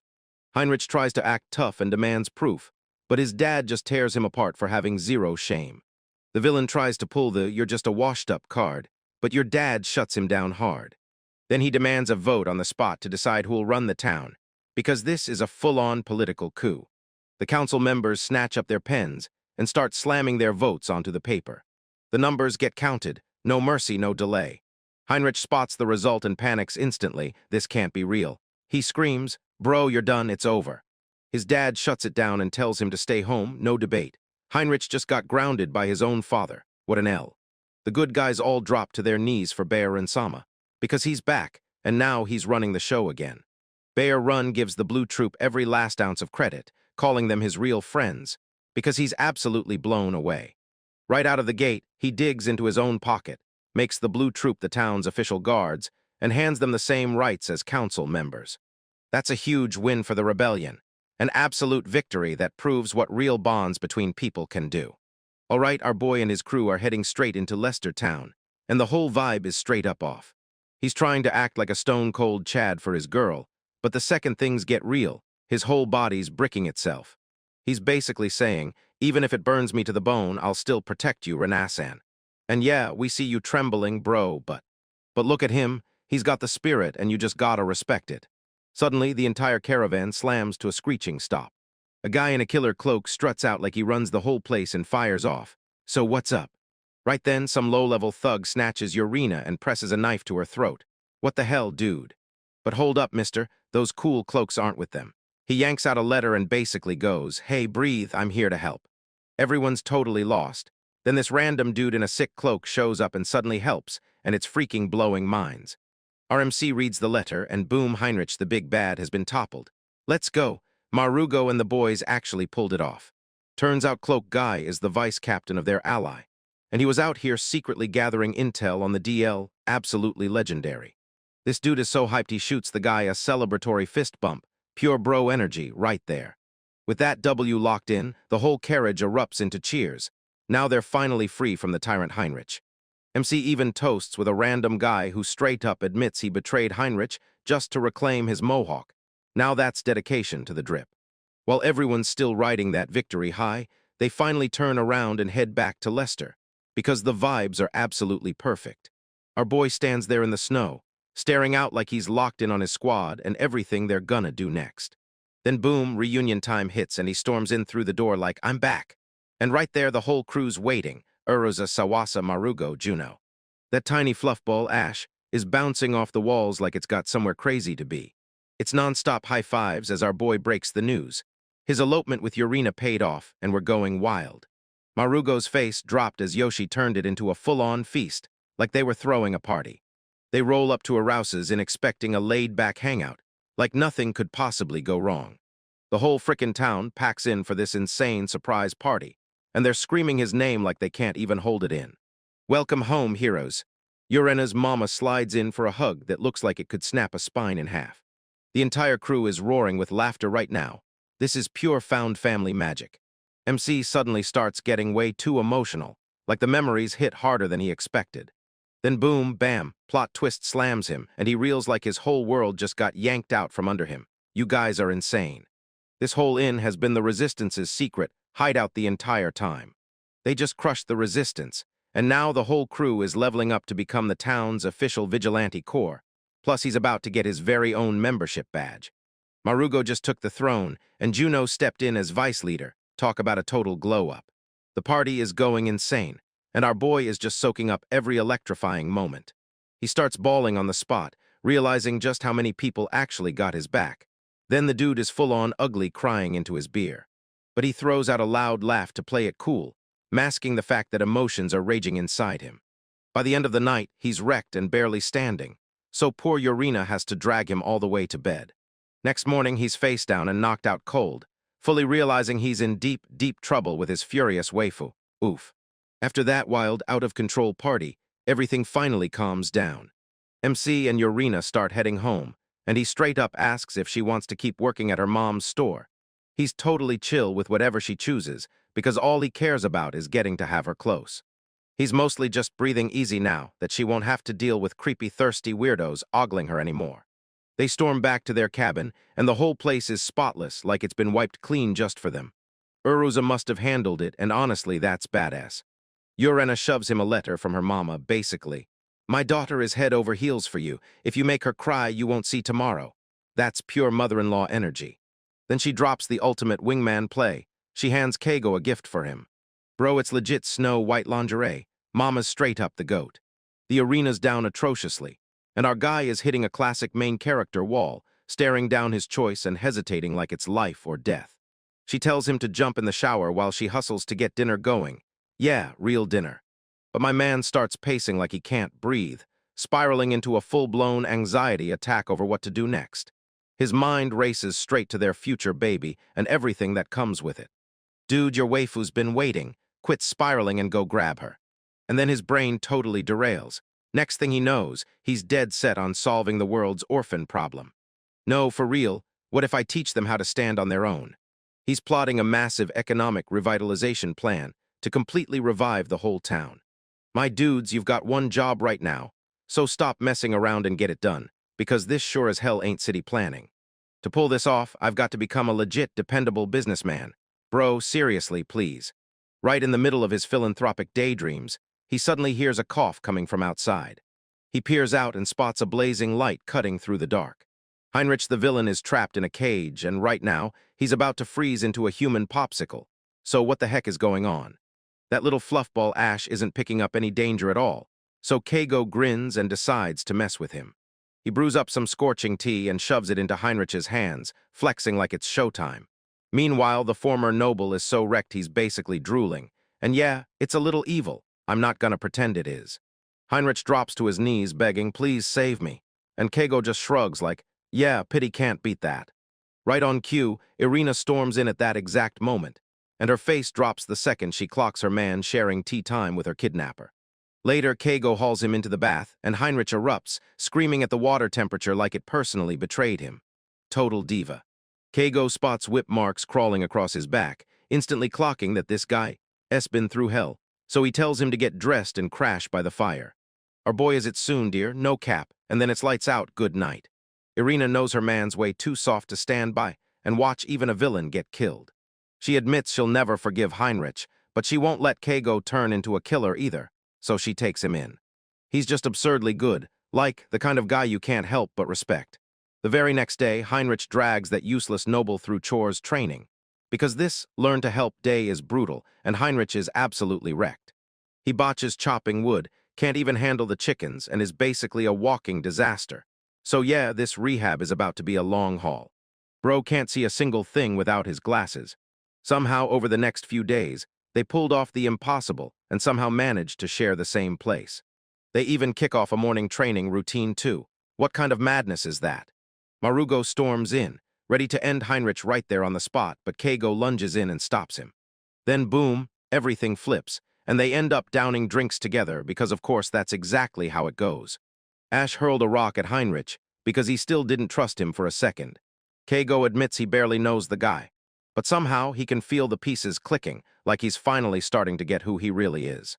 He flashes back to his old life in Japan, where everyone despised him just for getting rich, and now he finally sees it.